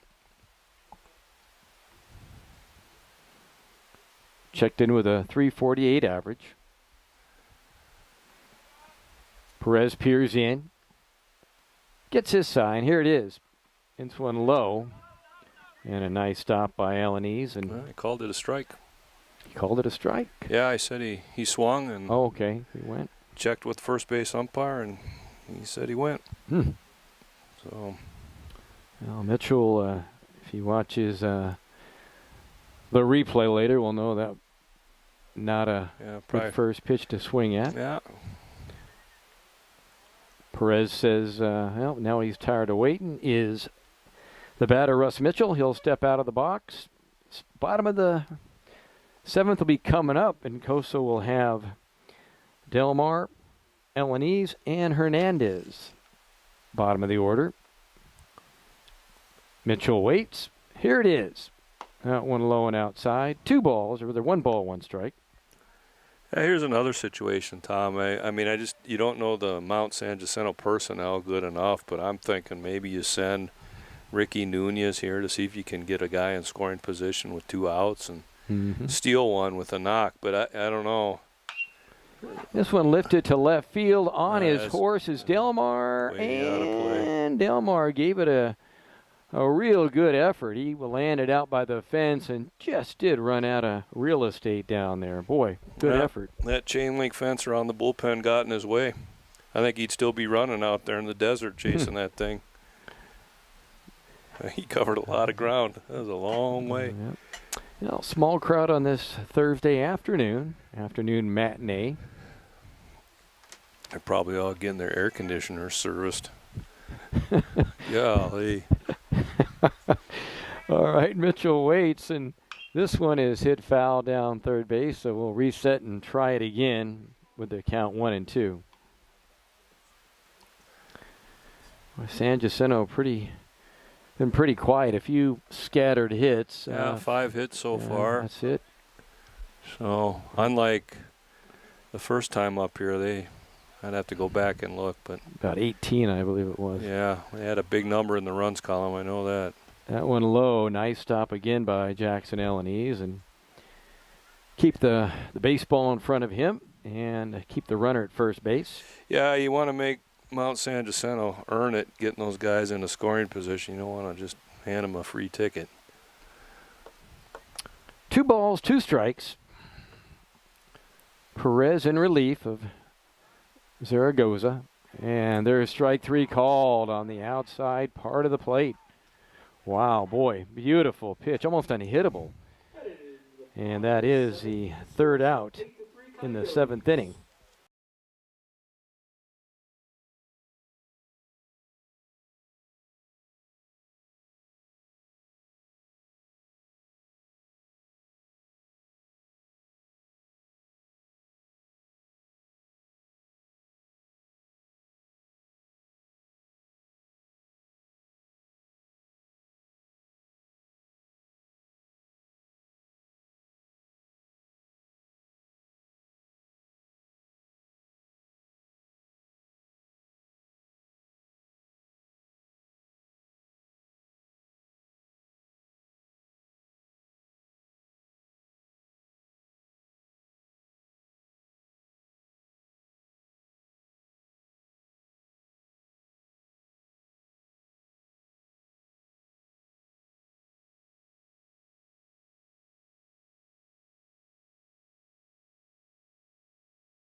Los.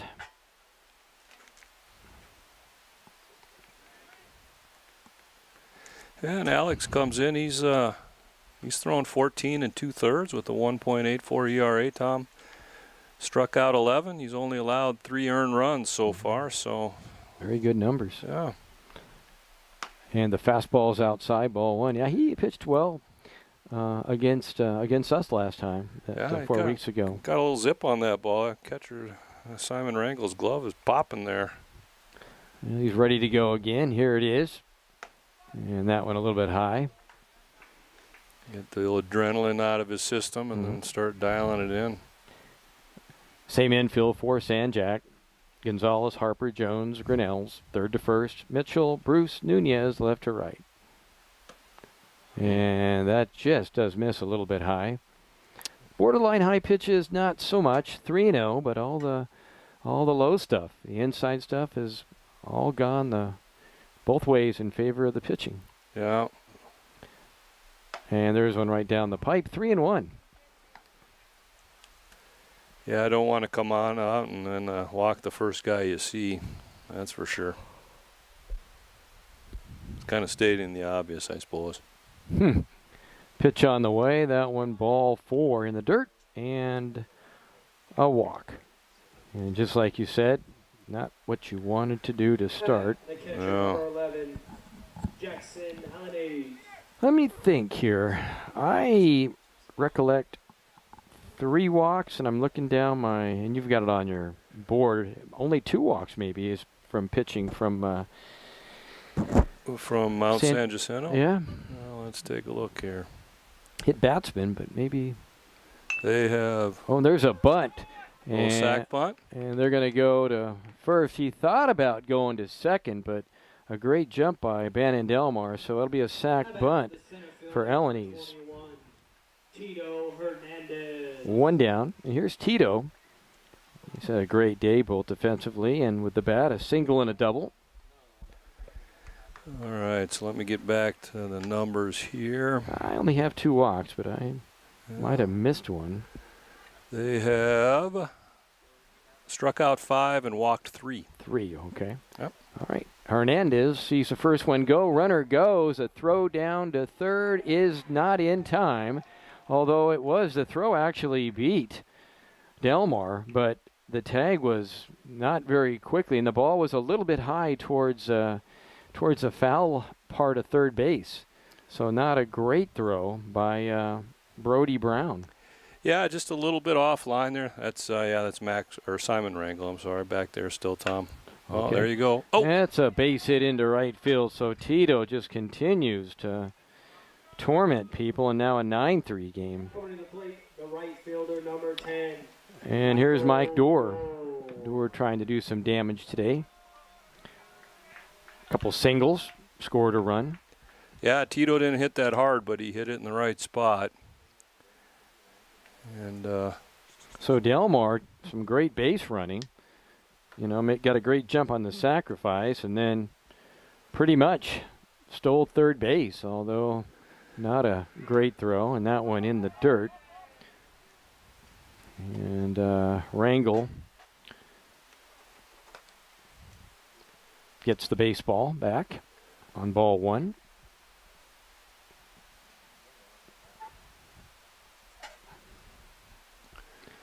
Mike Dorr hitting .462 coming into play, and those numbers will probably shoot up a little bit.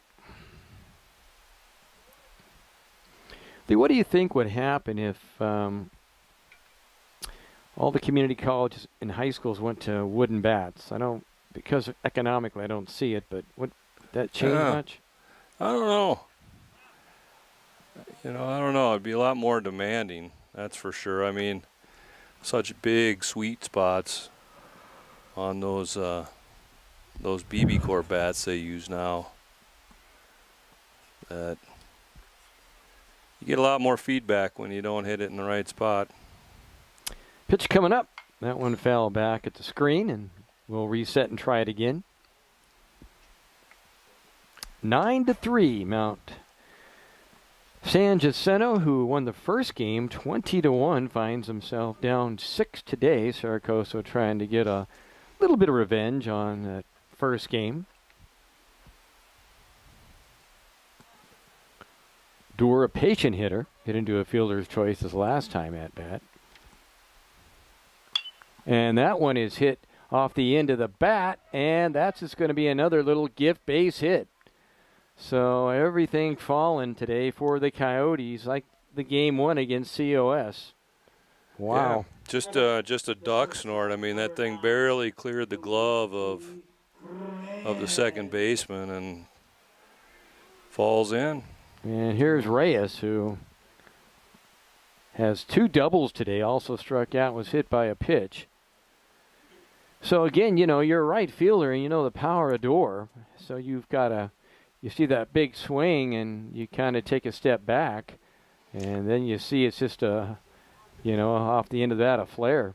Yeah, I mean, yeah, you're right. It's a huge swing, and it comes off his hands, and but from right field, you can't tell that until you're like, that thing isn't even getting here. So Trying to pick up more are the Coyotes with a 9-3 lead here in the bottom of the 7th inning. Pitch coming up. That one swung on and missed. Boy. That was a nice breaking ball that time by Alex Benuelos. Good movement on that thing. 1 ball, 1 strike. Davis would follow. Well, double play ball will get Benuelos off the hook here if he can throw one. And here it is. That one inside. I'd almost got the ankles of Reyes. Yeah, I'm sure he felt the breeze of that go by. That was pretty close. So Benuelos rubbing up the ball a wee bit. Moreno Valley.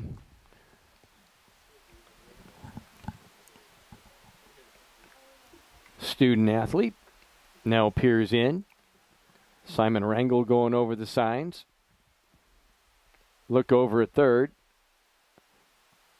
And this one popped up. Foul ground, giving chase as Grinnell's, and that'll go foul harmlessly. Almost looked like the coach over there was running a little interference. Kind of a moving pick like in basketball. On a foul of protest. Yeah, 1 ball, 2 strikes. I would definitely cut back his allowance at least for a week. Yeah. All right, 1 ball, 2 strikes, 2 on. Throw to first and everybody back. Yeah, and again, Tom, I mean, we're beating a dead horse here, but, you know, the first run of the inning that scored reached. Can you take a guess? Yep. How did he get on base? He walked. Mm-hmm. So there we go again. Point well taken. And they throw to first again, and dirty uniform getting a bit dirtier down there for Michael, but that's okay. That's always a good feeling.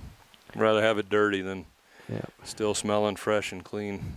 I bet he has plenty of folks that'll help him get that in the laundry and clean it up. This one hit down to, this one hit right in the hole. And I thought maybe Gonzalez would have had an opportunity to maybe get that, but he just went back to his bag thinking it was going to get Harper all the way to the shortstop.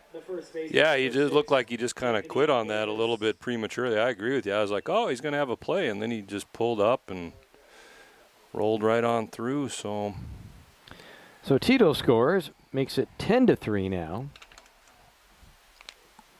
And here is AD, Anthony Davis, coming up with Jimenez to follow, then Bagshaw.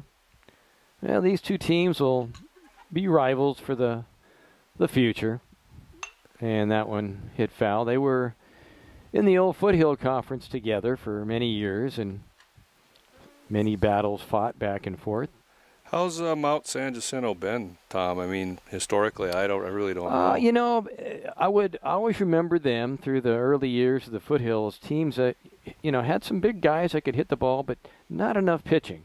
Yeah. And that one is hit to center field. Let's see if that's good beat for Bruce. Makes the catch, gets it back in. So that's the second out of the inning. Hit it hard, but too close to Eldon Bruce. They, were competitive. I think of all the years, we probably won a few more against them than they did. They had a couple years where they were, I believe, a playoff team. But for the most part, they reminded me of San Bernardino Valley. Yeah. A team that had some real good hitting, but just not quite enough pitching to, get over. To offset that hitting, right? To get over the big lump. Yeah, it's tough when, you force your guys to score 10 runs just to be in the game. Danny Jimenez, the batter, he doubled his last time up to kind of open things up here as a chance to really break it open even more during a 10-3 lead already. A couple of RBIs to his credit today. Runs scored. Danny's been doing well the last couple games. Yeah. I remember, some of the Dick Adams era, those earlier years, and Chafee was always very tough. Rio Hondo was turned into really a powerhouse and won the league, I believe, 3 or 4 times in a row, made the playoffs. San Bernardino, again, would be very good, but just not quite enough pitching. Yeah. And then Barstow, there were a few years where they really, really struggled and didn't have a whole lot of guys on their roster. Same with Victor Valley. Pitch on the way. That one is going to be hit wide. Bobbled by the first baseman. He's going to throw to first, and they will get Jimenez. So that'll go actually 4-1 or 3-1 on that. And that'll be the end of the inning. So in the 7th inning, damage done. A couple more runs in on 3 hits. We have played 7.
On the mound, Nick Perez, and Coach may be saving a few guys for the Taft game coming up.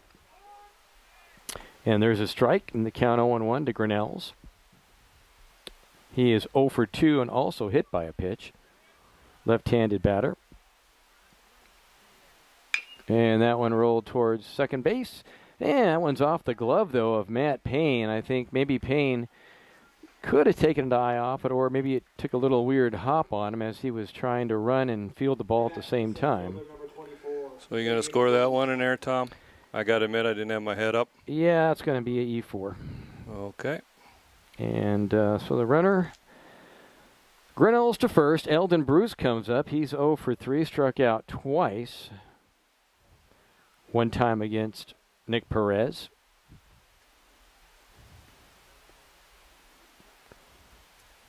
Outfield of Delmar, Hernandez, and Dorr, left to right.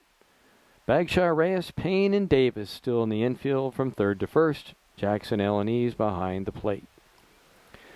Perez set at the belt, looks at first, and a big bender stays high, and the count is 1-0.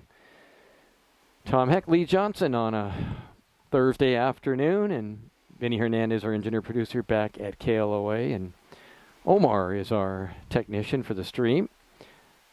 And a swing and a miss. Good challenge by Yeah, nice high fastball Perez, that time by Nick. He was able to put that where he wanted. Looked pretty good to Aiden Bruce, but just couldn't run into it. Gonzalez would follow. Bruce is the 8th man in the order. Mike Lonsdale. And a swing and a miss. And about the same type location. But Perez at about 66 pitches or so. 76. 76. All right. Yep. Well, he's been a long man. Yeah, 4th inning work. I wouldn't be surprised if, depending on how this inning goes, if he just finishes it out. Mm-hmm. He is the long man for sure. Yeah. There's Jackson holding that glove up above his head. Yeah. Count 2-2. Aiden Bruce thanks. I'll take the tipper information. I'm just going to stand here and watch you throw it above my brim of my helmet. Bruce, a right-handed hitter. Perez looks over at first. And the pitch. Ooh. It just misses. Ball 3-2. So Bruce took a very, very close pitch. Yeah, and I don't think they're going to be running Ryan Granals here. I mean, they're chasing 7 runs in the 8th inning. They gotta score a whole lot more guys than just Ryan Granals. So they're going to earn it the old-fashioned way, I think. Perez deals, and that's outside, ball 4. So 2 men on. Bruce now approaching, Perez the 80 pitch mark, but don't know if they're spotting him or not. And here is Julian Gonzalez, and he is 0 for 2, also a walk. With a walk, yeah. And on deck is top of the order, and they can be definitely dangerous. Yeah, Jaden Jones there, top of the order. He's been productive, not hitting it a whole lot, but he's getting on base and scoring runs. Mm-hmm. That one low and inside, ball 1, 1-0. Zaragoza started the game, and Nick Perez now a chance to be the winning pitcher. 6.8 ERA coming in. And deals. And that's upstairs, 2-0 now. Anybody in the pen? Yeah, it looks like they got somebody up down there. I can't. Too many facility buildings in the way. I see a head and an arm, but I can't see a number. All right. 3 guys sitting on a bench looking pretty bored. Yeah. Fastball, boy, that just blew it right by me, blew it by Gonzalez. He was nowhere close to that swing. Yeah, all I can tell you is it's a righty warming up down there, Tom. That's about it. All right, Perez ready. Look back at second. And there's inside ball 3, 3-1 now. In danger of loading them up here with nobody out. Now the question is, does Gonzalez, you make him take a pitch here? I think so. I would. All right, let's see what Perez does with 2 men on, and the next one is swung on. It looked like a pretty good pitch, and that is strike 2, full count. No. Gonzalez checked in with a 136 average. Well, better be ready to swing the bat here. Don't let the umpire decide. 3-2 pitch. That one is hit to left field, but all day long it's been hit right at the Cerro Coso fielders. I mean, right at people. Yeah, I just stayed up a little bit too long, and although you give credit to Bannon Delmar. I mean, he's positioned perfectly. He's like, okay, I'll take 2 or 3 steps and put it away. All right, here's Jaden Jones, top of the order. Harper to follow. Perez ready. And that one low. Ball 1. Jones able to hold up. Harper then Nunez, heart of the order for the Eagles of San Jacinto. And I think Jackson Alaniz has been doing a nice job back there, Tom, catching. I mean, I can't recall any balls getting by him. No, at all. He's been solid. Which is kind of, we haven't said that a whole lot this year at times. 2-0 the count. And that's a strike. Little breaking pitch that time. Hit the corner inside. 2-1 to Jaden Jones. Jones out of Citrus Hill High School. 5'10", 175. Perez out of Florida, Tampa. And it's high, 3-1 now. Yeah, you wonder if, Nick Perez is this next pitch will be his 90th, if he's starting to get a little bit tired and that ball is starting to stay up on him a little bit. Let's see, 3-1. Well, let's see if they turn him loose here. And this one is hit hard, but coming in again is Bannon Delmar. So hit it where they are. Yeah, they are hitting it right at Bannon Delmar. But, again, he's positioned perfectly. And here's a guy with some good power that has just had a very tough afternoon. He has struck out 3 times and walked once. And a guy that had a home run and a triple last 4 weeks ago. He's due. This one low, ball 1. So Perez been down in the count to the last two hitters, but Jones swung at 3-1, and likewise did Gonzalez. Yeah, I think Nick Perez is starting to run out of gas a little bit. Just looks like he's wiping his brow a lot, and pitches aren't quite as his command isn't quite as sharp. That one right at the knees, and the count 1-1 So I'm sure Coach Justice Scott and pitching coach Ryan Cantrell are probably saying, "Okay, Nick, you get me one more out, and we'll give you a Gatorade and a nice pack for your arm, and give you the win when this is all said and done." It's ball 2, 2-1. On deck would be Rick Nunez. Nunez base hit his last time at bat. 2-1. Perez ready. And this one hit fair, foul. Just missed it. If he did miss it, I think it just was foul. Yeah, I thought I did think it was foul, but man, by the skin on your teeth there, that wasn't foul by much. But it looked like it, was tracking down the line, and then as it kind of crossed the bag, it came down in foul territory there. So about an inch away from driving 2 runs in was that one. All right, 2-2. Look back. He deals. And that one is hit the other way to right center.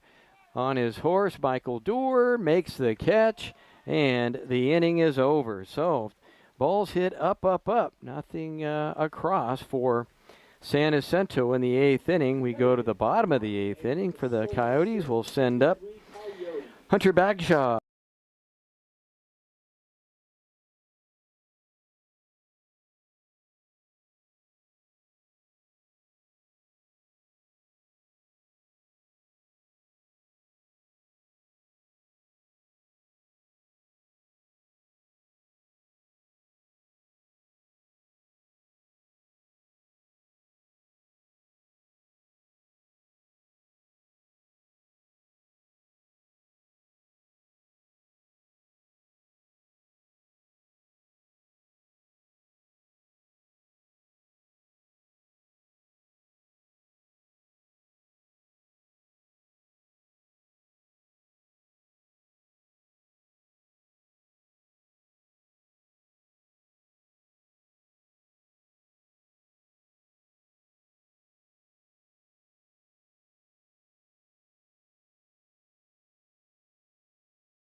The league, Victor Valley and San Bernardino, Chaffee, Barstow, and Desert all opted not to play baseball. But again, those were in areas where your numbers and your COVID colors and restrictions were a little bit higher.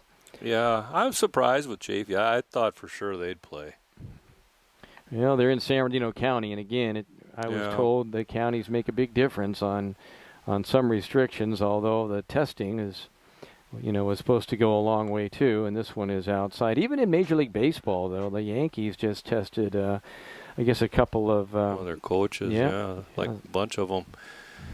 Yeah, but you know, it's funny too. I mean, though, like a lot of the Central Valley guys, you know, those counties like Kings County, Fresno, Tulare, those counties weren't good at all with the COVID.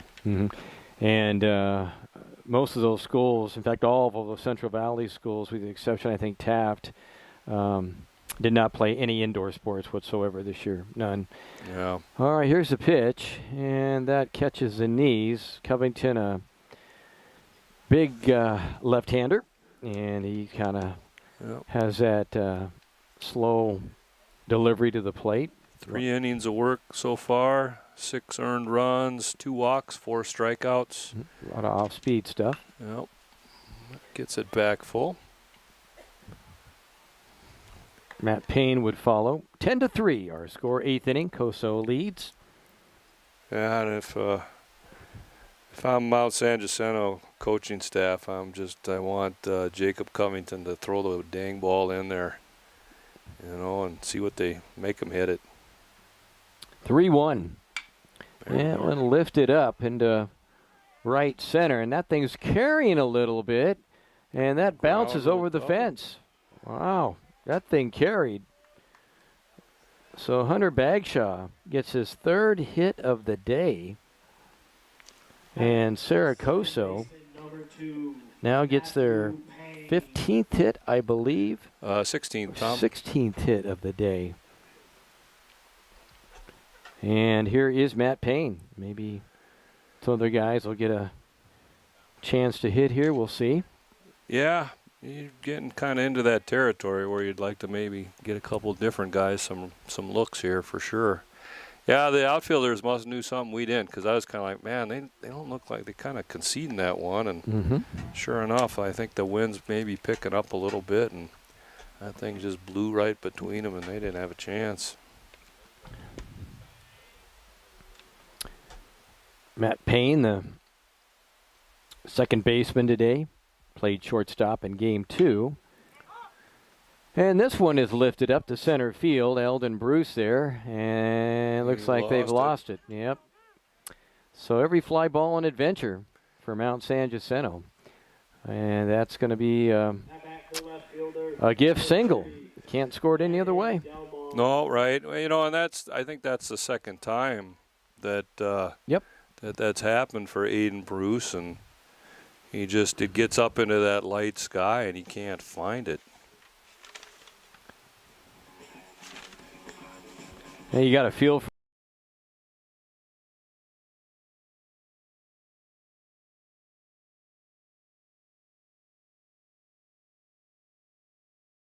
Bannon Delmar. Elanese would follow, or his spot. Looks like Elanese coming out. Yeah, they're probably going to have to keep Jackson going. I don't know if they got anybody else to catch. Pitch coming up. Look at that little CNI single. Oh, my goodness. Oh, that was – they were in a shift. And the throw comes into second base, and everybody's safe. And so Hunter Bagshaw will score. And I think San Jacinto's ready to go get on the bus here. Yeah, that didn't look like we were quite ready to. Yeah, just a little ground ball where second base would have been. Maybe even a double play if there was a guy there, but there wasn't a guy there. And so Delmar will get a base hit, probably the 18th hit of the game for, well, looks like we're going to have a change here.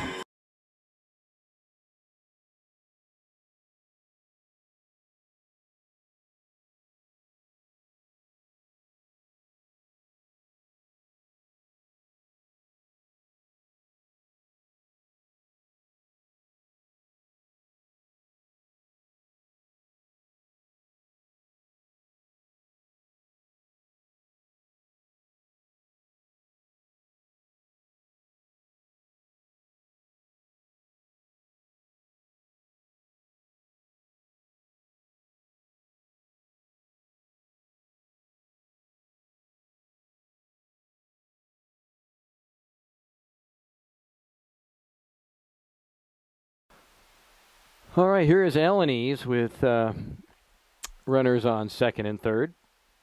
You've got Payne on third, Ben and Delmar on second. Covington, the left-hander, on the mound. Infield's back. They're just going to try to get some outs and get to hit one more time. Yeah, absolutely. And that one in the dirt, and that's going to score another run on a wild pitch to make it 12-3.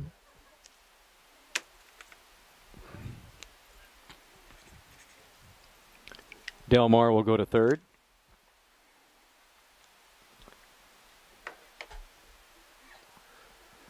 Yeah, and nothing Simon Rangel could do on that one. That breaking ball that hit about 2 feet in front of the plate, and as those breaking balls will do, go sideways when it hits the dirt. And 13-3 now, with 18 hits, and Alanis waits. Infield is in, and pitches outside. Alanis on the day. 0 for 3 and a sac bunt. Flew out to right field, hit the ball pretty well, and Nunez, right fielder, made a good play on that back in the 5th inning, and that one is a strike on the corner. This is where you don't mind that big zone. I mean, yeah. I see the Eagles brought the infield in now. I'm gonna try to. Yeah, you know, you're working on things too, probably. I'm assuming. Absolutely, yeah. You know, it's different situations and see how your guys react, and so. And Covington thought he threw strike 3 there, and a little bit high. Yeah, I mean, I think only goodness comes out of this. I don't care what the score is, or you know, it's all good that guys are getting reps and experience. And there's ball 4 to Alanis. Well, I would say. Well, I know that after 20 years, if someone asked me what usually wins games at this level, I would say 99% of the time pitching. It's just where your momentum comes from, and over the years I've seen that so often. Now there are teams that are just gigantic teams that hit everything, but not all that many. Not all that many that can take care of dominant pitching. No, I agree with you wholeheartedly. Yep. Here's Tito Hernandez, and Tito takes high ball 1. Yeah, I mean, it's, you know, you got to keep the other team off the board, and just a ton of pressure like we talk about. You say, okay, offense, you know, you got to score 10 for me and for us to win. I'm like, wow, it's a tall order. And that one is outside on Tito. Yeah, looks like Jacob Covington's just kind of letting it go a little bit too early there, and everything's kind of staying away and up so far. Covington in relief of Banulos, getting an opportunity today. There's ball 3. It's just been high consistently. 3-0.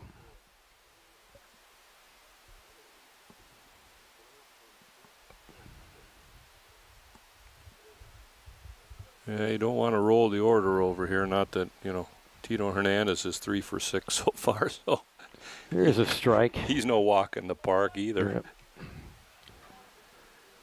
Tito takes a strike. Tito's had a great day. He has, 2 hits today, a double and a single, driven in a couple. He's had a couple that just good seeing eye shot, and I think that was ball 4 to hit him. I think they'll take ball 4. Ball 4, yep. So Tito draws a walk, and I don't know how longer that they're going to let Covington throw here. Yeah, I don't know, and who knows if they got anybody else. Yeah. I mean, yeah, you roll the order over, and Michael Dewar comes up 3 for 4 with a walk and a few other things. 12-3 our score. Bases loaded. Nobody out. Yeah, can't even tell what my score sheet looks like. And that one, foul ball right off his foot. Yeah, no doubt that one caught him. See Reyes on deck. Yeah, they're not. Thought maybe they might see some pinch hitters coming in, but not yet. Yeah, I just don't know if they got, typically it seems that like Michael Dorr goes in and plays shortstop for Luigi if they take him out, but he's in the game already, so I just don't know if they're set up very good with some of their subs to, go in for some of these guys. All right, the pitch. And that one's strike 2. Mike Dorr says, sir, but that was way inside. And the umpire says, hey, look, come on, this is 3.5 hours now. That's close enough. Hit it. Yeah. That's what I'd be saying. You're a good hitter. And this guy's not throwing the ball real hard. It wouldn't surprise me if this thing gets hit over the fence. And there's strike 3. That's a nice breaking ball that time by Jacob Covington. Nice job by Covington. Dropped to get that out. in there, yeah. And not a lot of velocity on it. No, that's for sure. But, sometimes those guys that don't throw it quite as hard give you more problems than the guys that hum it in there in the 90s. I don't know what it is. You're like, okay, good, we got the flamethrower off the mound, and then everybody's like, I can't hit this guy. I don't know what he's doing. He's just lobbing it in, and I'm missing it. And that one popped up. And let's see. That should be playable. A trio. And the catch made by right field. The runners are coming home. Nice the throw to the plate. He got him. Is out. Boy, that nice throw, double throw. play. Rick Nunez with the catch, the throw, and out at the plate is Bannon Delmar.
"12 runs, 18 hits, 2 errors, 11 left on. Sanjak 3-5-0 and 11 also.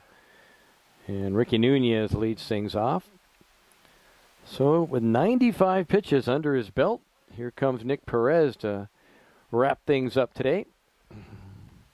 And the Tampa native. And the first one is hit. And this is base hit. Well, one of the few balls that were hit on the ground today. Yeah, that was stung pretty nicely. Yeah. They've had their leadoff guy on, 3 or 4 times. They just unable to move people around. I can't get them moved over. That's right. They kind of get out there and wither. There's Simon Rangel coming up. He is 2 for 4. Flew out to center, flew out to left. A lot of flyouts today, but balls hit hard, but right at people. And that one's just a little dribbler off the end of the bat, and right at Reyes at short for the first out. I think Luigi was pondering the old, I dropped it, and try to get a double play, but Coach Scott was probably like, that wouldn't be a good idea. Just catch it. All right, here's Mcdonald. Single hit by a Pitts, walked and flew out to center field. These two teams will get to play again down at San Jacinto. in the last couple of weeks, the allowable dates for the shorter COVID, and ball 1-0. Yeah, and it'll be interesting to see how Cerro Coso does on the road. You know, and they're kind of comfortable here. They know the yard and all its little quirks. So it'll be interesting when they go on the road. And that one's outside. 2-0 now. Now this game about 3 hours and 18 minutes old, or close to that? 17 going on 18. You're right on it, Tom. Ready again. Here it is. That went upstairs. 3-0 now to Patrick Mcdonald. Rangel was first ball swinging. Let's see if Mcdonald now patient at 3-0. Russ Mitchell to follow. And the pitch coming up by Nick. And that's ball 4 inside. And San Jacinto to be trying to get a few more runs to feel better on the bus going home. Again, and I'm just to be fair to San Jacinto, they've only played a handful of games. They haven't played in 3 weeks, and it's a little bit different when you're not. Yeah, absolutely. You just can't get into a rhythm, and every time you go out there, you're kind of rediscovering what it's like to be in a game situation. That one low, ball 1-0 to Russ Mitchell. Mitchell. A single back in the 3rd inning, hit the ball hard in the 5th, but a line drive right at Bannon Delmar, who seems to be in the right spot at the right time every time. That's high, 2-0. Yeah, and Mount San Jacinto, you got to kind of feel for them. They don't have much of a bench, not a ton of guys, so somebody's a little dinged up. It's too bad. Get out there. That's a slider for a strike in the count, 2-1. They have beaten Antelope Valley, though, 4 times. Coso beat them, Antelope Valley, 4 times. Yeah, I thought it was interesting. A couple weeks ago, Antelope Valley and Bakersfield College played, and it was like 1 or 2 run games. Wow. And both. I was like, That one low, 3-1 now. Wasn't the Antelope Valley College that we saw, I guess. Well, Nick Perez here, 105 pitches, and he's throwing a few too many balls this inning. 3-1 pitch coming up. That's ball 4. Well, I'd be interested to see how much more patient these guys are going to be. Yep, there's pitching coach Ryan Cantrell, and I think we're going to see a pitching change here, maybe.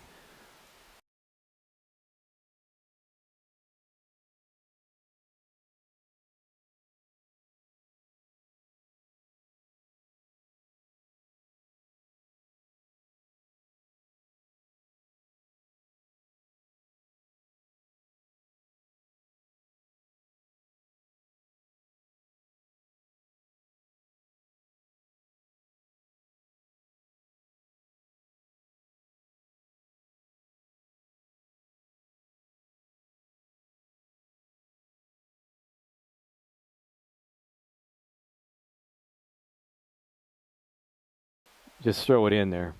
Yeah, absolutely. I mean, you got a big lead. You got 1 out.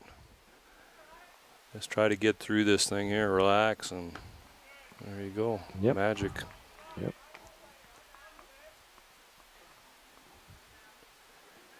Yeah, a lot of pitches, though, for Nick Perez, that's for sure. Yeah, he's the longest he's thrown. Maybe, again, that bullpen a little depleted after Tuesday. And yeah, well, and they turn right around on Saturday against Taft, so, he plunks them. Hit batsman, so that'll push over a run and make it now a 12-4 game. And here comes Aiden Bruce. Bruce on the day struck out twice, flown out to center, and Bruce walked back in the 8th inning. Yeah, opportunity here to drive a couple guys in. Wonder if they'll make Bruce take a pitch here. Try to get back to their top of the order. I think I would. A little dribbler foul. Nope. Well, let this guy swing. Shows you what we know, huh, Tom? Not much. Not much. We haven't. I don't think we would have passed if this was a test. It'd be a get to come see me post-it note. Bases loaded. Mcdonald, Mitchell, and Grinnell's out there, and that's another little flare coming in, and of course. No, he dropped it. Oh, I think he caught it first. Oh, no, he called it on the transfer? Yep. Okay. So, Bruce, a little fly ball to very short left field, and Bannon Delmar. He's been a machine out there. Yeah, there's nothing he can't get to right now, it seems like. He just runs everything down. Yeah, and he's got, he's got some nice long strides, so he can cover some ground, and nice play. All right, here's Gonzalez. Down to the last out. Yeah, it's ball 1-1-0. Gonzalez on the day. Flew out to center. Flew out to left. And walked. Perez trying to get one more out.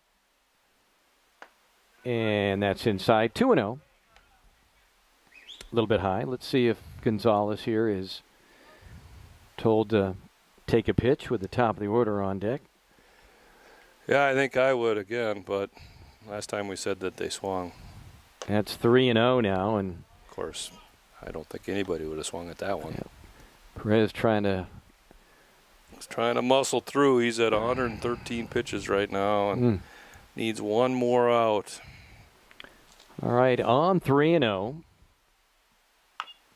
A swing, and the ball is off the glove of the pitcher, Perez, and everybody moves up 90 feet, so he fooled everybody. Your number 9 guy swinging on 3-0, down 8 runs. And he dribbled one off the glove of Perez. It'll be a base hit, and that'll score to make it a 12-5 game with 2 outs. And everybody moves up. Mitchell goes to third. Grinnell's to second. And the top of the order. And ball 1 outside. Jones. Jaden Jones scored 2 runs today. Also flew out to left and flew out to center. Oh, boy, good pitch. Boy, still good stuff on that at 12, 13. 115. Wow, that's good stuff for 115. Yeah, my arm hurts just looking at that number, and I haven't thrown to one of them. 1 ball, 1 strike. This one ripped in the gap into left field, and they'll go score 1. Yep, station to station. So a base hit by Jones, and now you got the 9th man of the inning coming to the plate. And they cut the lead in half now to 12-6. Yeah, that's going to be it for Nick Perez. Yep, here comes Coach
So 6 runs now, 7 hits for Mount San Jacinto, or close to that. And if they leave the bases loaded, they'll have stranded 14 today. So the 9th man to come up, Aaron Harper, who we've mentioned had a big day here 4 weeks ago, but has struggled today. He is 0 for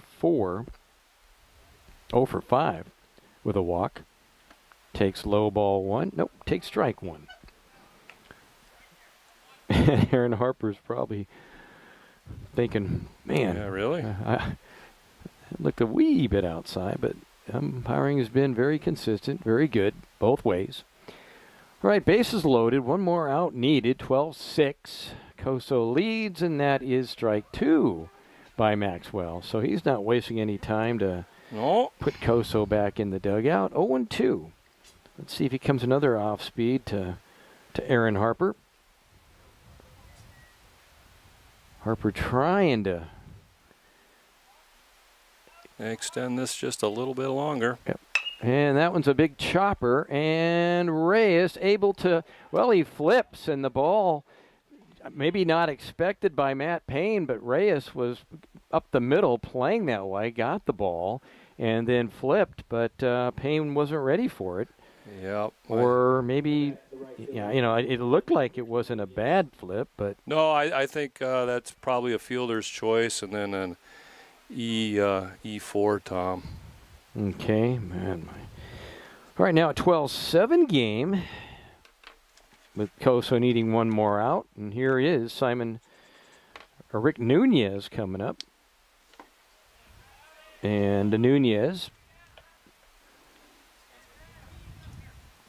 takes ball 1. What's that? I was not watching, so I was counting on you.